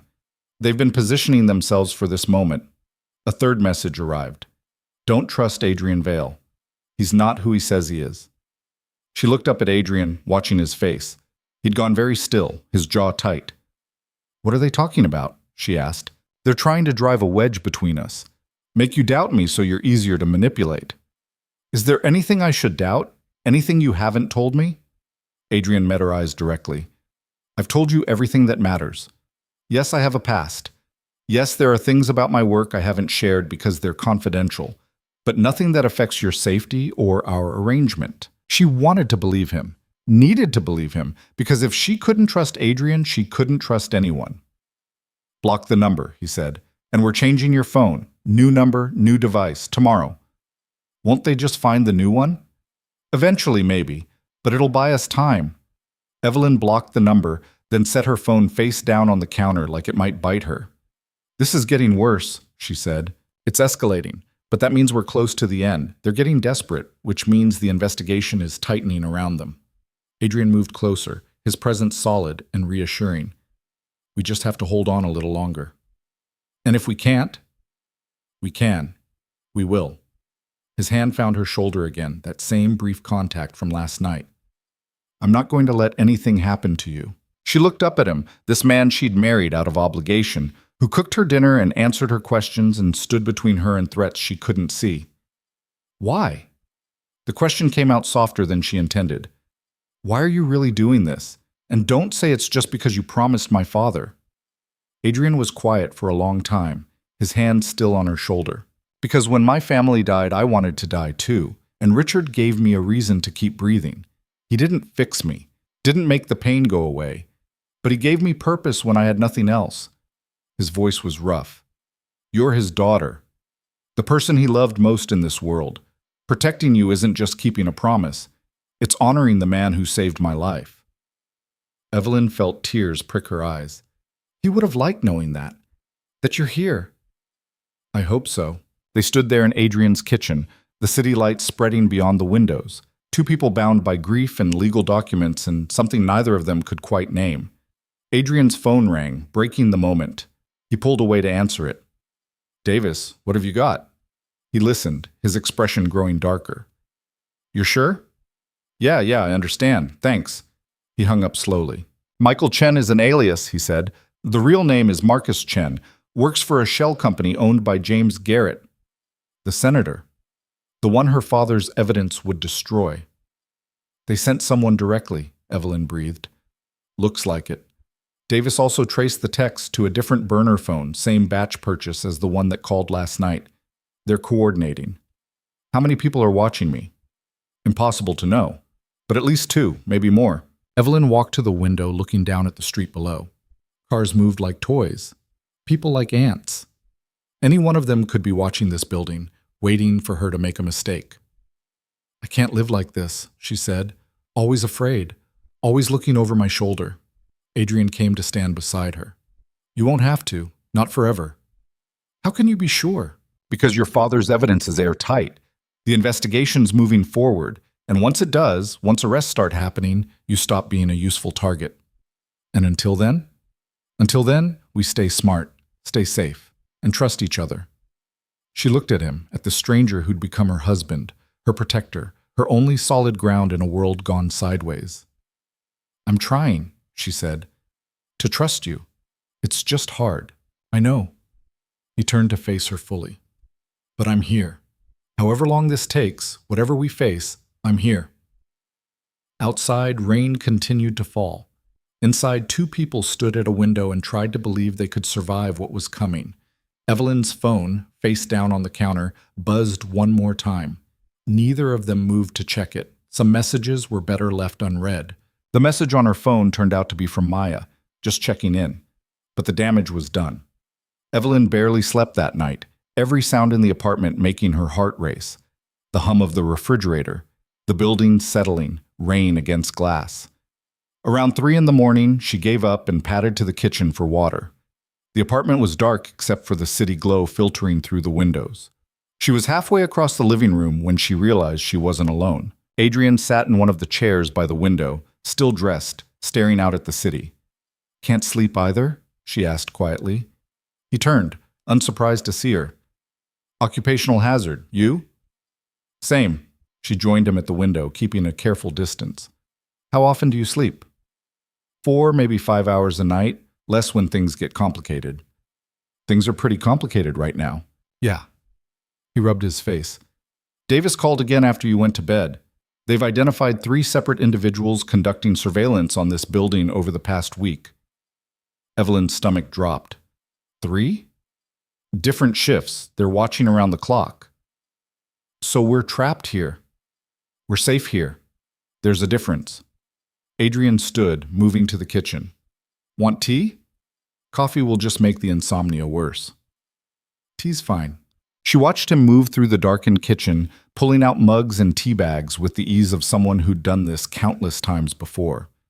The domesticity of it was surreal. Her husband making her tea at 3 in the morning while people watched their building, planning ways to hurt her. Tell me something true, she said suddenly. Adrian looked up from the kettle. What? Something real. Something that's not about the investigation or my father or any of this mess. Just something true about you. He was quiet for a long moment, steam beginning to rise from the kettle. I'm afraid of driving, he said finally. Haven't been behind a wheel since my family died. Can't even sit in the driver's seat without having a panic attack. The admission hung in the air between them, raw and vulnerable. That's why you always take cabs, Evelyn said. That's why I always take cabs. He poured hot water over the tea bags. My therapist says it's PTSD, says I should work through it gradually, but 6 years later I still can't make myself try. You don't have to apologize for trauma. I'm not apologizing. You asked for something true. That's about as true as it gets. He handed her a mug. Your turn. Evelyn wrapped her hands around the warm ceramic, thinking. I'm afraid I'm going to forget my mother's voice. It's been 12 years and sometimes I can't remember exactly how she sounded. It terrifies me. Do you have recordings? A few old voicemails I've saved, but they're not the same as remembering naturally. They stood in the kitchen drinking tea, 2 people held together by fear and legal obligation, sharing truths in the darkness. I'm glad you're here, Adrian said quietly. I know that's selfish. I know you'd rather be anywhere else, but I'm glad you're here and not alone in your apartment where I couldn't protect you. It's not selfish, it's honest. Evelyn set down her mug. And for what it's worth, I'm glad you're here too, even if the circumstances are insane. Something shifted in his expression. Not quite a smile, but close. We should try to sleep, he said. Tomorrow's going to be long. Davis wants to meet with us, go over security protocols. More protocols, great. I know, but necessary. They walked back to their separate rooms, the hallway between them feeling both too long and not long enough. Evelyn climbed back into bed, and somehow, impossibly, fell asleep. She woke to sunlight streaming through unfamiliar windows and the smell of coffee. For a disoriented moment, she couldn't remember where she was. Then reality crashed back. Adrian's apartment, her new life, people watching the building. She found Adrian in the kitchen again, this time with Davis. The security consultant was exactly what Evelyn had imagined. Late 40s, military bearing, eyes that missed nothing. Mrs. Vale, he said, standing as she entered. Good to finally meet you. The name still felt foreign. Mrs. Vale. Like someone else's identity she was borrowing. Just Evelyn is fine. Davis nodded, gesturing to the seat across from him. Adrian's been filling me in on yesterday's incidents, the restaurant, the texts. We need to tighten security protocols. For the next hour, Davis outlined a plan that made Evelyn feel like a prisoner in witness protection. New phone with a number only a handful of people would have. Encrypted messaging apps. Check-in times. A panic button disguised as a car key fob. This is extreme, she said finally. This is necessary, Davis countered. These people have already demonstrated they know your patterns, your locations, your contacts. We need to disrupt that knowledge. What about my job? My friends? I can't just disappear. You don't disappear. You just become unpredictable. Davis pulled out a tablet, showing her a schedule. Vary your routines, different coffee shops, different routes. If you're meeting friends, pick places you've never been before. Make it harder for them to anticipate your movements. Evelyn looked at Adrian, who'd been quiet through most of this. You agree with this? I think Davis knows what he's doing, but ultimately it's your choice. You want to take risks, I can't stop you. That's not fair. None of this is fair. Adrian's voice was level but firm. But Davis is right. They're escalating. We need to be smarter than they are. She wanted to argue, wanted to push back against losing even more control over her life. But the memory of the man at the restaurant, the anonymous texts, the surveillance teams watching this building, it all pressed down on her until argument felt pointless. Fine, she said. New phone, new protocols, whatever it takes. Davis nodded approvingly. Good. I'll have the phone delivered this afternoon. In the meantime, keep the old one powered on, but don't use it. Let them think they still have access. After Davis left, Evelyn and Adrian sat in silence. The apartment felt smaller somehow, the walls closing in. I need to get out of here, Evelyn said. Just for a few hours. I'm going crazy cooped up. Adrian checked his watch. I have a meeting at 2 I can't reschedule, but we could do lunch first, somewhere new, somewhere they won't expect. That sounds good. They ended up at a small Vietnamese restaurant in a neighborhood Evelyn had never visited. The place was tucked between a laundromat and a bookstore, the kind of spot you'd only find by accident or local recommendation. Adrian had found it through a client years ago, he explained, before his life became consumed by her father's investigation and all the complications that came with it. The food was excellent. Evelyn hadn't realized how hungry she was until the pho arrived, steam rising in fragrant clouds. This is nice, she said between bites. Almost normal. Almost, Adrian agreed, though I'm pretty sure that guy at the counter has been watching us for the past 10 minutes. Evelyn's head snapped up, fear spiking. Adrian caught her hand across the table. Relax. He's watching because he thinks you're beautiful, not because he's surveillance. The casual touch, the compliment, both caught her off guard. How can you tell? Body language. He's interested, not threatening. There's a difference. Adrian released her hand slowly. You need to learn to read people better if you're going to navigate this. Teach me. So Adrian spent the next 20 minutes explaining the subtle tells that separated curiosity from threat, the way surveillance teams positioned themselves for exits, how they rotated attention to avoid being obvious, the difference between someone checking their phone and someone photographing you. You're good at this, Evelyn said. Reading people. Years of practice. Legal work requires understanding what people aren't saying as much as what they are. Is that why my father trusted you? Because you could read situations? Adrian's expression shifted. Partly. But also because I was willing to do things other lawyers wouldn't. Your father's extracurricular activities existed in legal gray areas. He needed someone who could navigate those without flinching. Like what? Like setting up shell corporations to hide witnesses, like moving money in ways that couldn't be traced back to source, like creating legal shields that would hold up under intense scrutiny. He paused. I'm not proud of all of it, but it was necessary. Did you ever break the law? Technically, probably. But everything I did served a greater good, protecting people who were trying to do the right thing. Evelyn studied him across the table. You're more complicated than you seem. Most people are. They finished eating and Adrian paid, leaving a generous tip. As they stood to leave, he took her hand again. This time it felt less like reassurance and more like something else, something that made her pulse quicken in ways that had nothing to do with fear. On the sidewalk, he didn't let go. For appearances, he said quietly. In case anyone is watching. Right, appearances. But his thumb brushed across her knuckles, and that didn't feel like appearances. That felt intentional. They walked 2 blocks before Evelyn's new phone buzzed. Davis, with a number she should memorize and then delete from her contacts. The afternoon passed in a blur of security briefings and encrypted setups. By the time Adrian left for his meeting, Evelyn's head was spinning with protocols and code words and emergency procedures. She tried to work, but concentration was impossible. Finally, she gave up and called Maya on the new number. "New phone, who's this?" Maya answered. "It's me. Had to change numbers. Long story. Everything okay? You've been weird lately." "Define weird." "Secretive, jumpy, like you're running from something." Maya's voice softened. "Evelyn, are you in trouble?" The concern in her friend's voice nearly broke her. "It's complicated," Evelyn said carefully. "But I'm safe. Adrian's making sure of that." "Adrian's the one I'm worried about." "What do you mean?" "I did some digging, because I'm a good friend and also nosy. Adrian Vale has a spotless reputation professionally, but personally, the guy's a ghost. No social media, no digital footprint beyond work stuff.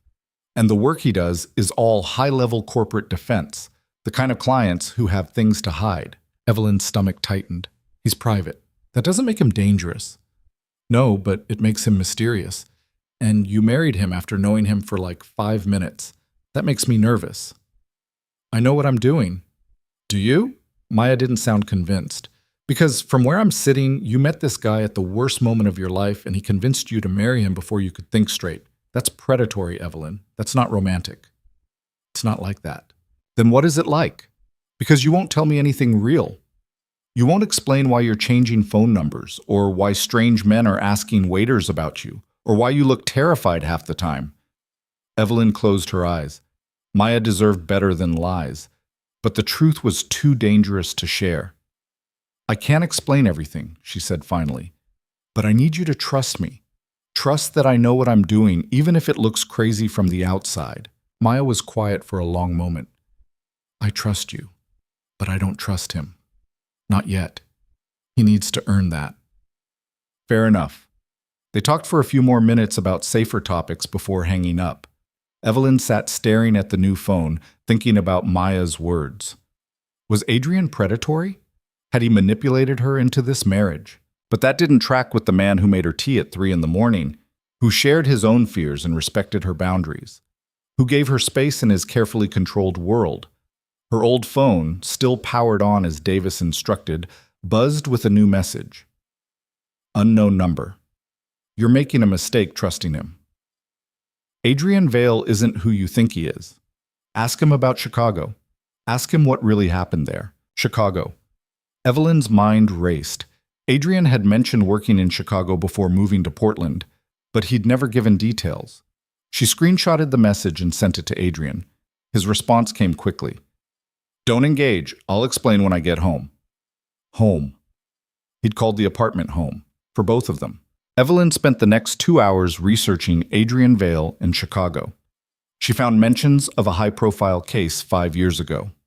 Corporate espionage, millions in damages, a settlement that was sealed by the court. Adrian's name appeared in several articles as the defense attorney who'd brokered the deal, but nothing suggested wrongdoing on his part.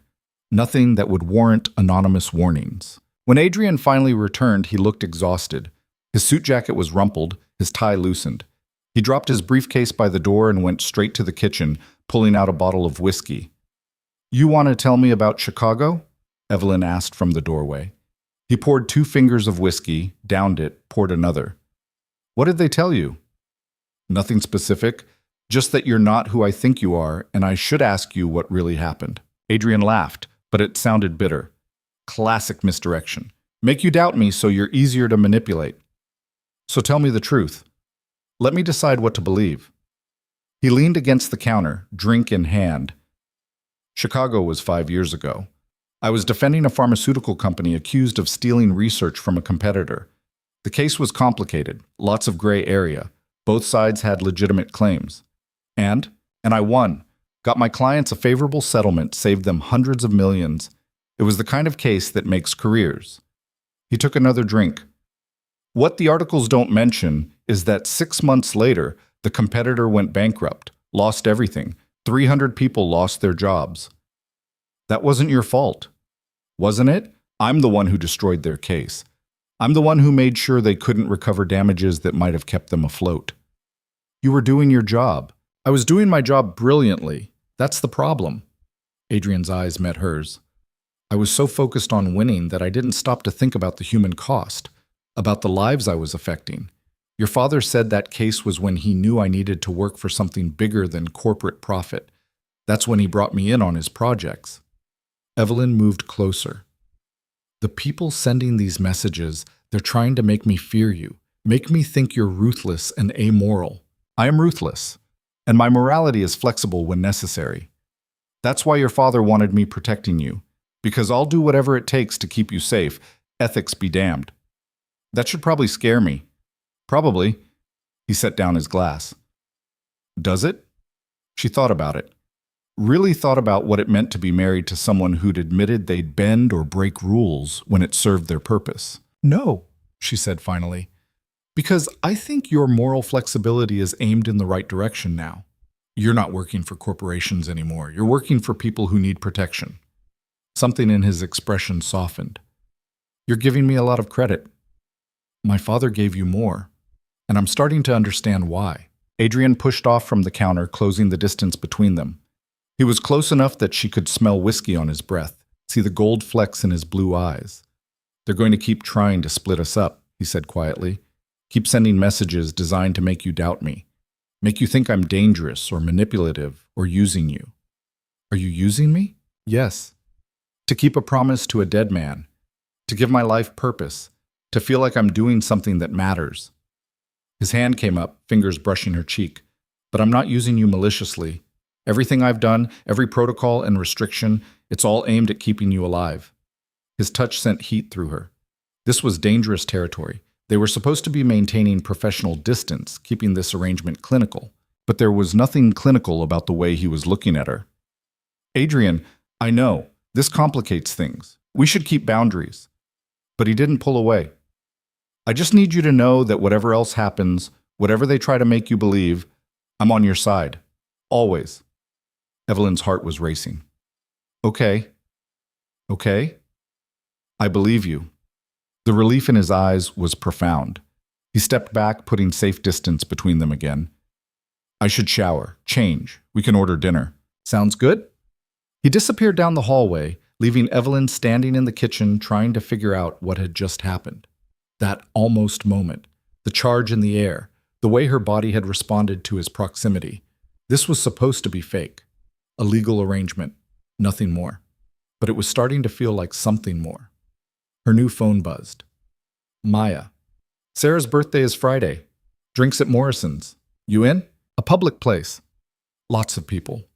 The kind of event that would be hard to secure properly, but also normal. The kind of thing a person with a normal life would do.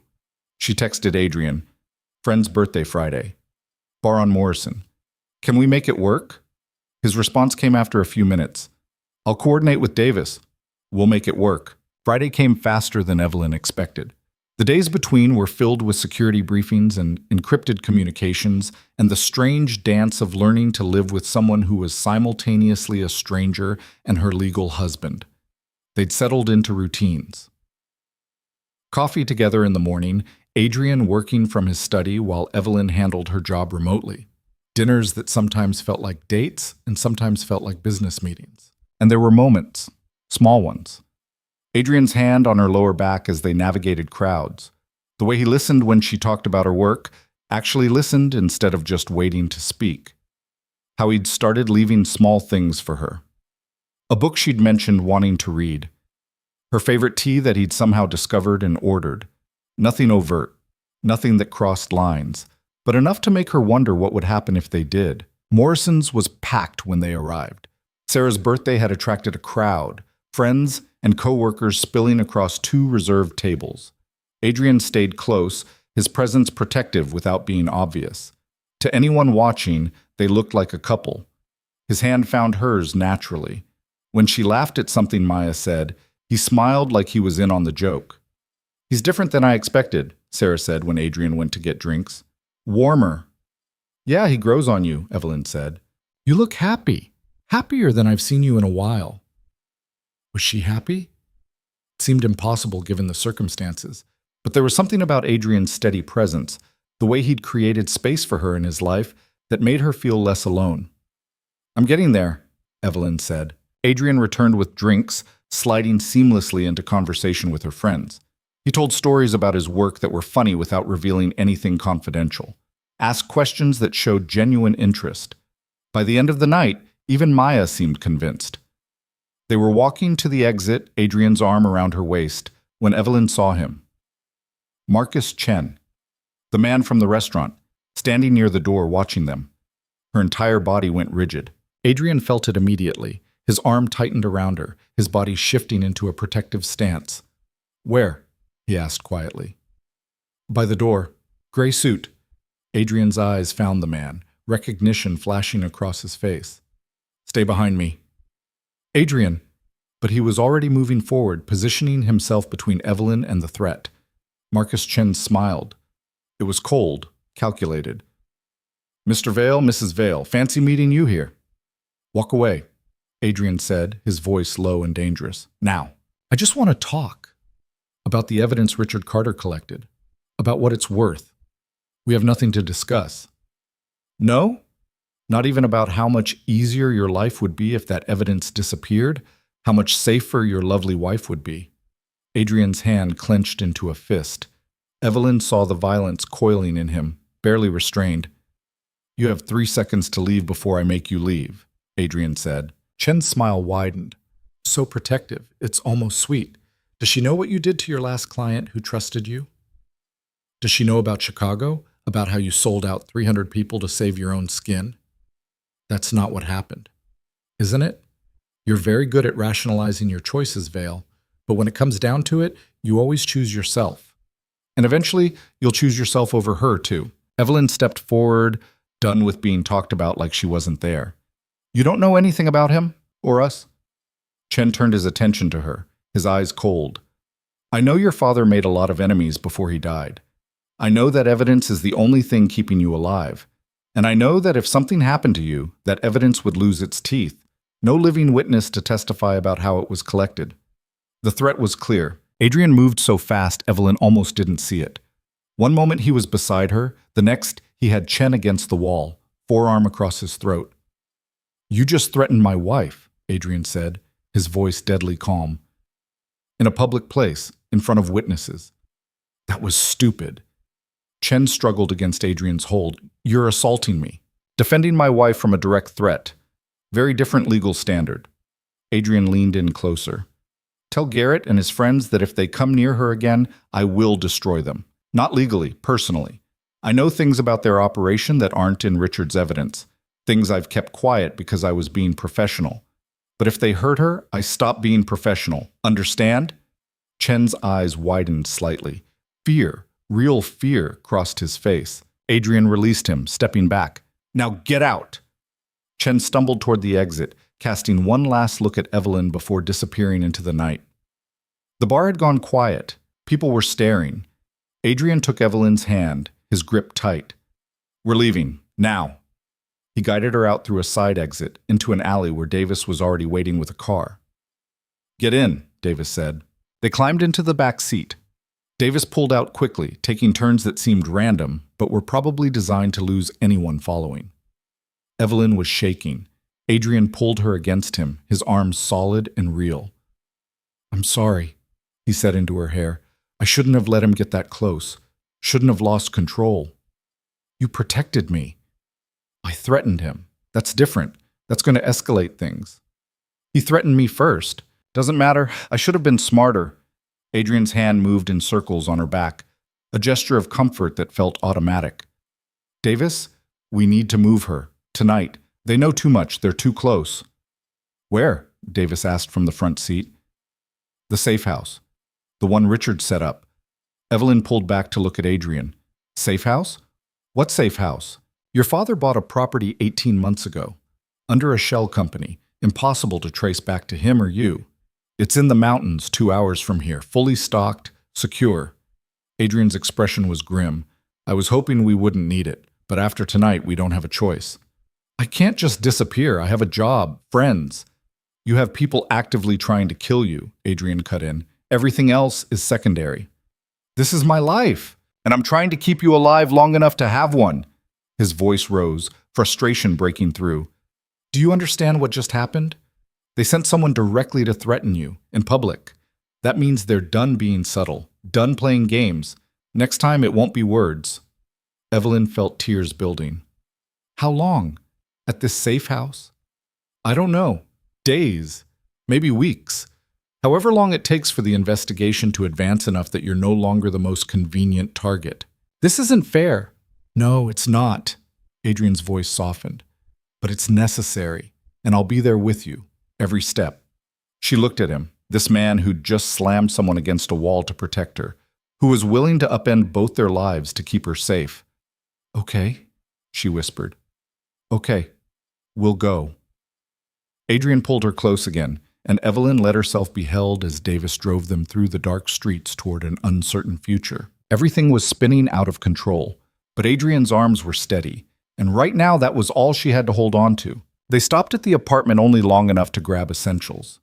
Adrian moved through rooms with military efficiency, pulling go-bags from a closet Evelyn hadn't known existed. He'd prepared for this, she realized. Had been preparing since before they'd even met. 10 minutes, he said, handing her a duffel. Pack what you can't live without. She stood in the guest bedroom that had almost started to feel like hers, trying to decide what mattered. Clothes, toiletries, her mother's crocheted blanket, the photo of her parents, her father's reading glasses that she'd tucked in a drawer. Small pieces of a life that kept getting smaller. Davis waited in the car while they packed. Adrian made calls in low, urgent tones. Evelyn caught fragments, federal prosecutors, case timelines, protective custody options. When they finally left, Evelyn looked back at the apartment one last time. She'd only lived there 3 weeks, but it represented something. A liminal space between her old life and whatever came next. The drive into the mountains took them through rain that turned to fog as they climbed. Davis took back roads, doubling back twice to ensure they weren't followed.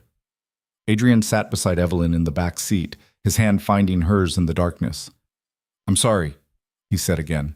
Stop apologizing. You didn't create this situation. No, but I haven't handled it perfectly either. Should have anticipated they'd get bold. Should have had better security at the bar. You can't predict everything. I should have predicted more than I did. His grip tightened. When Chen said that about you being the only living witness, all I could think about was what they'd done to the other 3. How easily they'd made those deaths look accidental. Evelyn had read about those deaths in her father's documents. A car crash. A suicide. A balcony fall.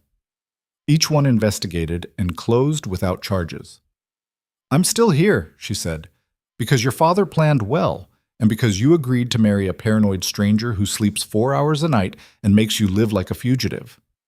Despite everything, Evelyn almost smiled. When you put it that way, I sound very reasonable. You sound insane, which makes 2 of us.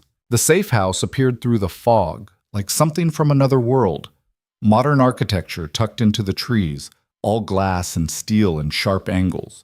Solar panels on the roof, a gravel drive that wound down from the main road, hidden by dense forest. Davis pulled up to a garage that opened automatically, responding to a code Adrian entered on his phone. Inside, the house was smaller than Adrian's apartment but felt more lived in. Someone had stocked the refrigerator recently. Towels hung in the bathrooms, the heat was already on, taking the chill from the mountain air.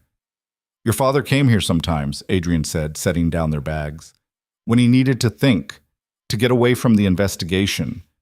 He wanted you to have somewhere safe if things went wrong. Evelyn walked through rooms her father had walked through, touched counters he'd touched, stood at windows looking out at the same view he'd seen. He really thought this through, she said quietly. He thought everything through, sometimes too much. Adrian joined her at the window. He had contingency plans for contingency plans. This house was just one piece. What were the others? Offshore accounts you could access if you needed to run, false identity documents, contacts in 3 different countries who'd help you disappear. Adrian's voice was heavy. Your father wasn't taking any chances with your safety. The weight of it pressed down on her. Her father, dying and alone, orchestrating an elaborate escape plan for a daughter he couldn't bring himself to tell the truth. I wish he'd just talked to me, Evelyn said. Told me what was happening. Given me the choice to help or run or whatever. He was protecting you the only way he knew how, by controlling the variables. Control isn't the same as protection. No, but it's all he had. Adrian turned to face her. Your father wasn't perfect. He made mistakes, big ones. But he loved you more than anything in this world. That part was never in doubt. Evelyn's eyes burned with tears she'd been holding back for weeks. I'm so angry at him, for dying, for lying, for putting me in this impossible situation. And I feel terrible about being angry because he's dead and I can't even tell him how I feel. So tell him now. What? Tell him, out loud. Say everything you need to say. Adrian stepped back, giving her space. I'll be in the kitchen. Take your time. He left before she could protest. Evelyn stood alone in the living room of her dead father's safe house and let the anger finally surface. You were a coward, she said to the empty air. You had 8 months to tell me you were dying and you chose to suffer alone. You chose to lie. And then you died and left me with all these secrets and dangers and a husband I didn't choose. Her voice rose, years of carefully controlled emotions breaking free. I needed you. I needed my father, and instead I got surveillance and threats and a life I don't recognize. You always thought you knew better, always made decisions for me like I was still a child who couldn't handle the truth. She was crying now, full-body sobs that shook her frame. But I hate that I understand why you did it. I hate that if our positions were reversed, I might have done the same thing. I hate that you loved me so much it made you stupid. And I hate that you're not here so I can yell at you properly and then forgive you because you're my dad, and I love you even when you're an idiot. The words echoed in the quiet house, dissipating into nothing. Evelyn sank onto the couch, emotionally wrung out. After a while, Adrian appeared with tea. He didn't say anything, just set the mug on the table and sat on the opposite end of the couch, close enough to reach but far enough to give her space. Feel better? He asked eventually. A little, still angry, but less. Grief is weird like that. Anger and love all mix together until you can't tell which is which. They sat in comfortable silence, drinking tea and listening to rain on the roof. What happens now? Evelyn asked. Now we wait. Davis is coordinating with the federal team. They're accelerating the timeline on arrests based on tonight's threat. Should have movement within 48 hours. And then? And then we see if the House of Cards falls the way your father predicted. The first day at the safe house passed in strange, suspended animation. Evelyn worked remotely, taking calls from the deck while Adrian paced inside, his phone constantly to his ear. Legal maneuvering, strategy sessions, updates from Davis. That night, they made dinner together. Adrian attempted pasta that came out slightly overcooked, and Evelyn threw together a salad from whatever vegetables she could find. We're terrible at this domestic thing, she said, looking at their mediocre meal. Speak for yourself. This is gourmet compared to my usual bachelor fare. Your bachelor fare is takeout from expensive restaurants. Exactly. This has vegetables. Very advanced. They ate on the couch because the dining table felt too formal. Some nature documentary played on the television, neither of them really watching it. Can I ask you something? Evelyn said during a lull. Always. When did you know? That you cared about me as more than just an obligation? Adrian was quiet for a long moment, setting down his fork. I'm not sure there was a specific moment. It crept up on me. He met her eyes. Maybe when you called me out for being patronizing that first week. Most people don't challenge me. They just accept whatever I say because I seem confident. But you pushed back. That made you like me? That made me respect you.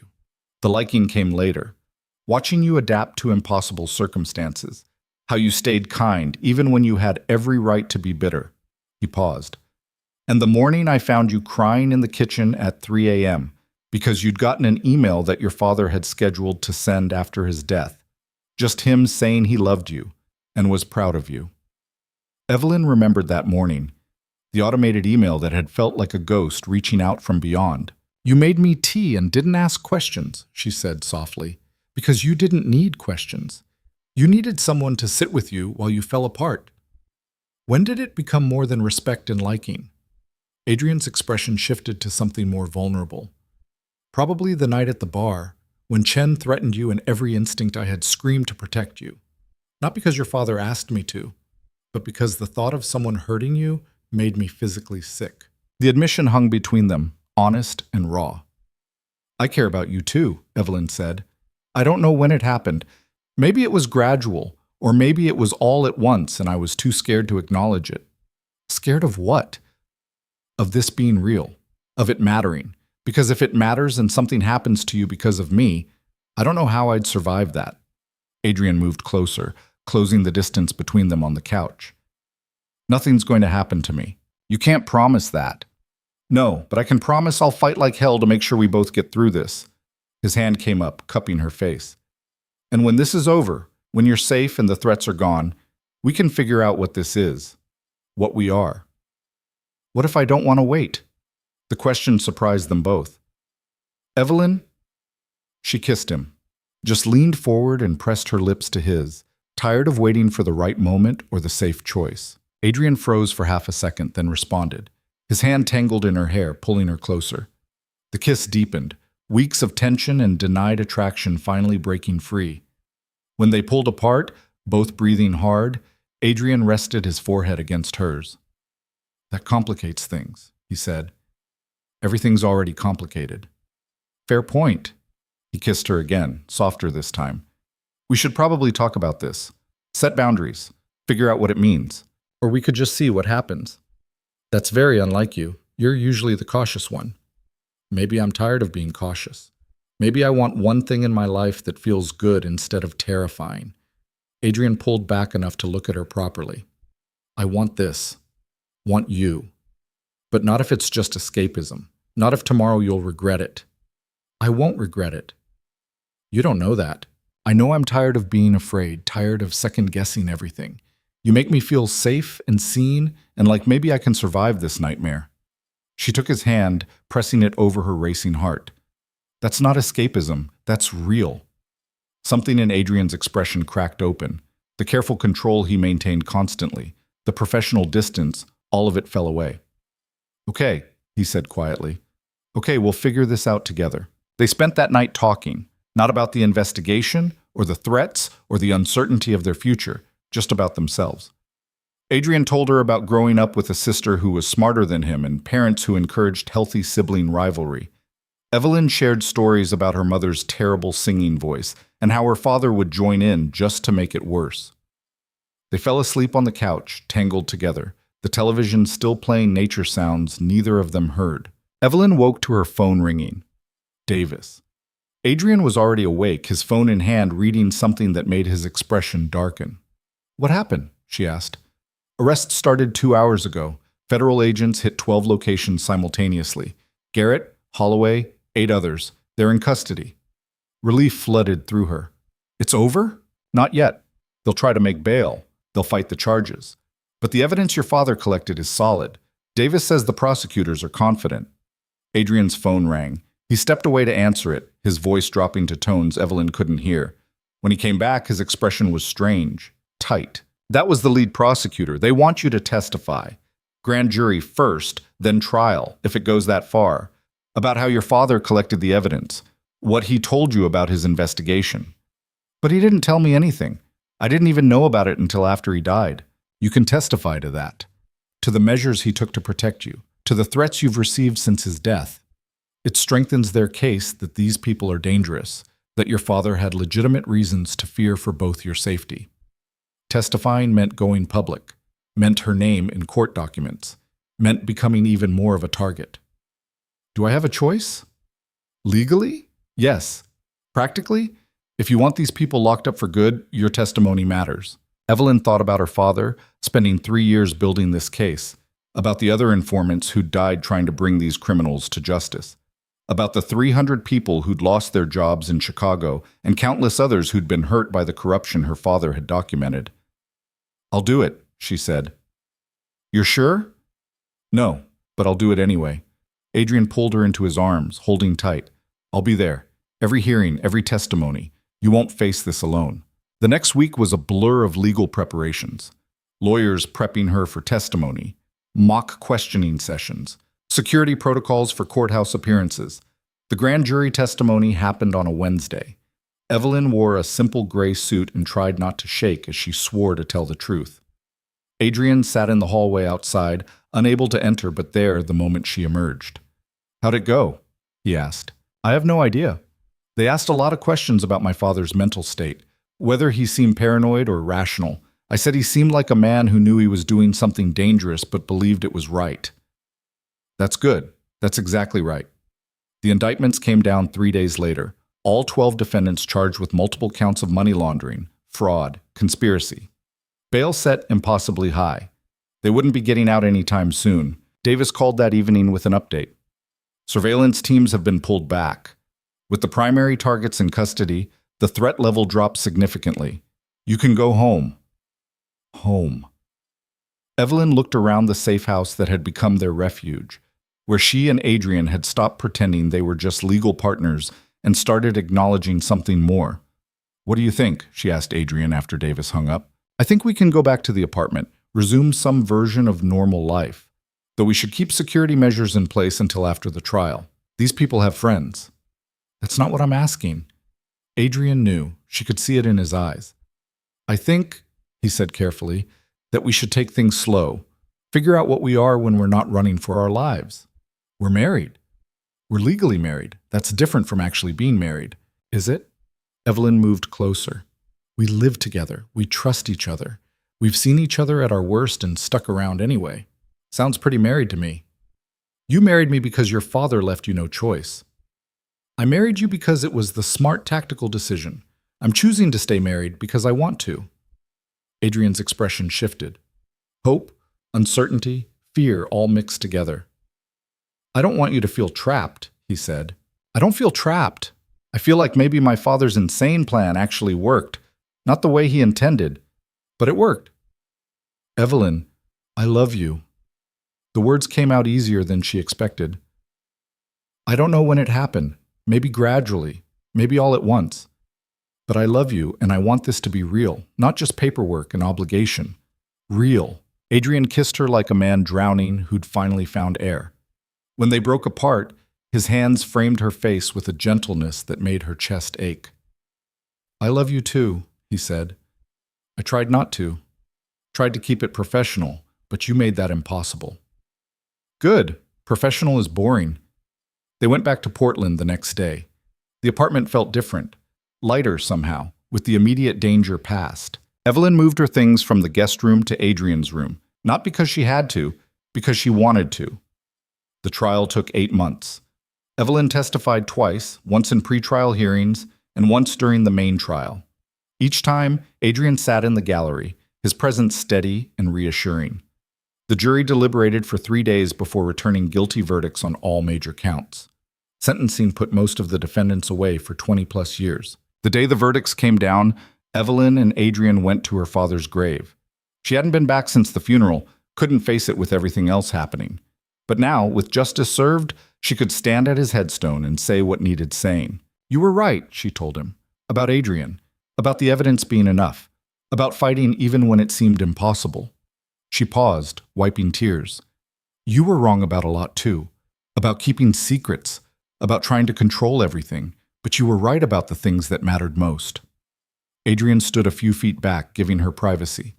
But when she turned to leave, his hand found hers immediately. Thank you, she said. For what? For keeping your promise. For protecting me. For becoming more than just my father's last wish. You make it sound noble. I was selfish.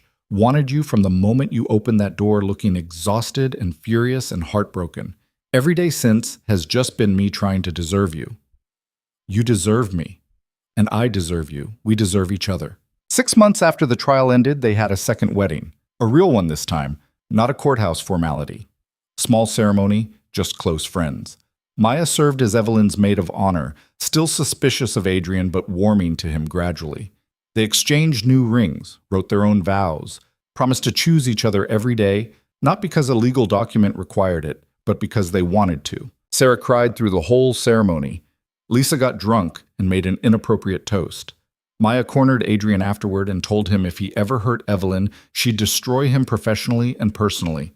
Adrian had just smiled and said, I'd expect nothing less. The reception was at the safe house. They'd kept it, deciding it could be something other than a hiding place. A retreat. A reminder of where they'd figured out what they meant to each other. Dancing in the living room where Evelyn had once yelled at her dead father, she felt something settle into place. Not happiness, exactly. Happiness seemed too simple for everything they'd been through, but contentment, peace. The sense that she'd survived something that should have destroyed her and come out stronger. "What are you thinking?" Adrian asked, swaying with her to music that was probably too fast for slow dancing. "That my father would have loved this, seeing us actually happy instead of just legally bound. He knew, at the end. I told him I'd fallen for you even though we hadn't met yet, just from everything he told me about you. He laughed and said that was the point, that he was matchmaking from beyond the grave." Evelyn pulled back to look at him. "He said that?" His exact words were, "If you're going to protect her anyway, might as well fall in love with her. Makes the whole thing less pathetic." Adrian smiled. He was a romantic under all that paranoid planning. He was an idiot who got lucky. So are we. Idiots who got lucky. Speak for yourself. I'm a genius who made the best of impossible circumstances. Is that what we're calling it? Evelyn kissed him, there in front of their friends, in the house her father had built to keep her safe. A house that had become something else entirely. A place where two people learned to trust each other, to love each other, to choose each other when choice had seemed impossible. The investigation had taken 3 years of her father's life. The trial had taken 8 months of hers. But the marriage, the real one, the one built on honesty and choice and stubborn determination to make something beautiful out of chaos, that would take the rest of her life. And she was okay with that. More than okay. Because Adrian was right. They were idiots who'd gotten lucky, who'd been thrown together by circumstance and death and legal necessity, and had somehow found something real in the wreckage. Her father hadn't just protected her life with his final acts. He'd given her a chance at one worth living, had led her to someone who would stand beside her through the worst and still choose her in the aftermath. That was the real inheritance, not money or evidence or elaborate security protocols, just love. Messy and complicated and hard-won, but real. The kind of love that survives courtrooms and threats and dead fathers who orchestrate marriages from beyond the grave. The kind of love that makes you believe in second chances and fresh starts, and the possibility that sometimes the worst moments in your life can lead to the best ones. Evelyn held Adrian close and let herself believe it. Let herself be happy. Let herself live. And somewhere, she thought, her father was probably smiling, probably saying, "I told you so," to whatever version of the afterlife he'd ended up in. She wouldn't give him the satisfaction of admitting he was right. But he was. About all of it.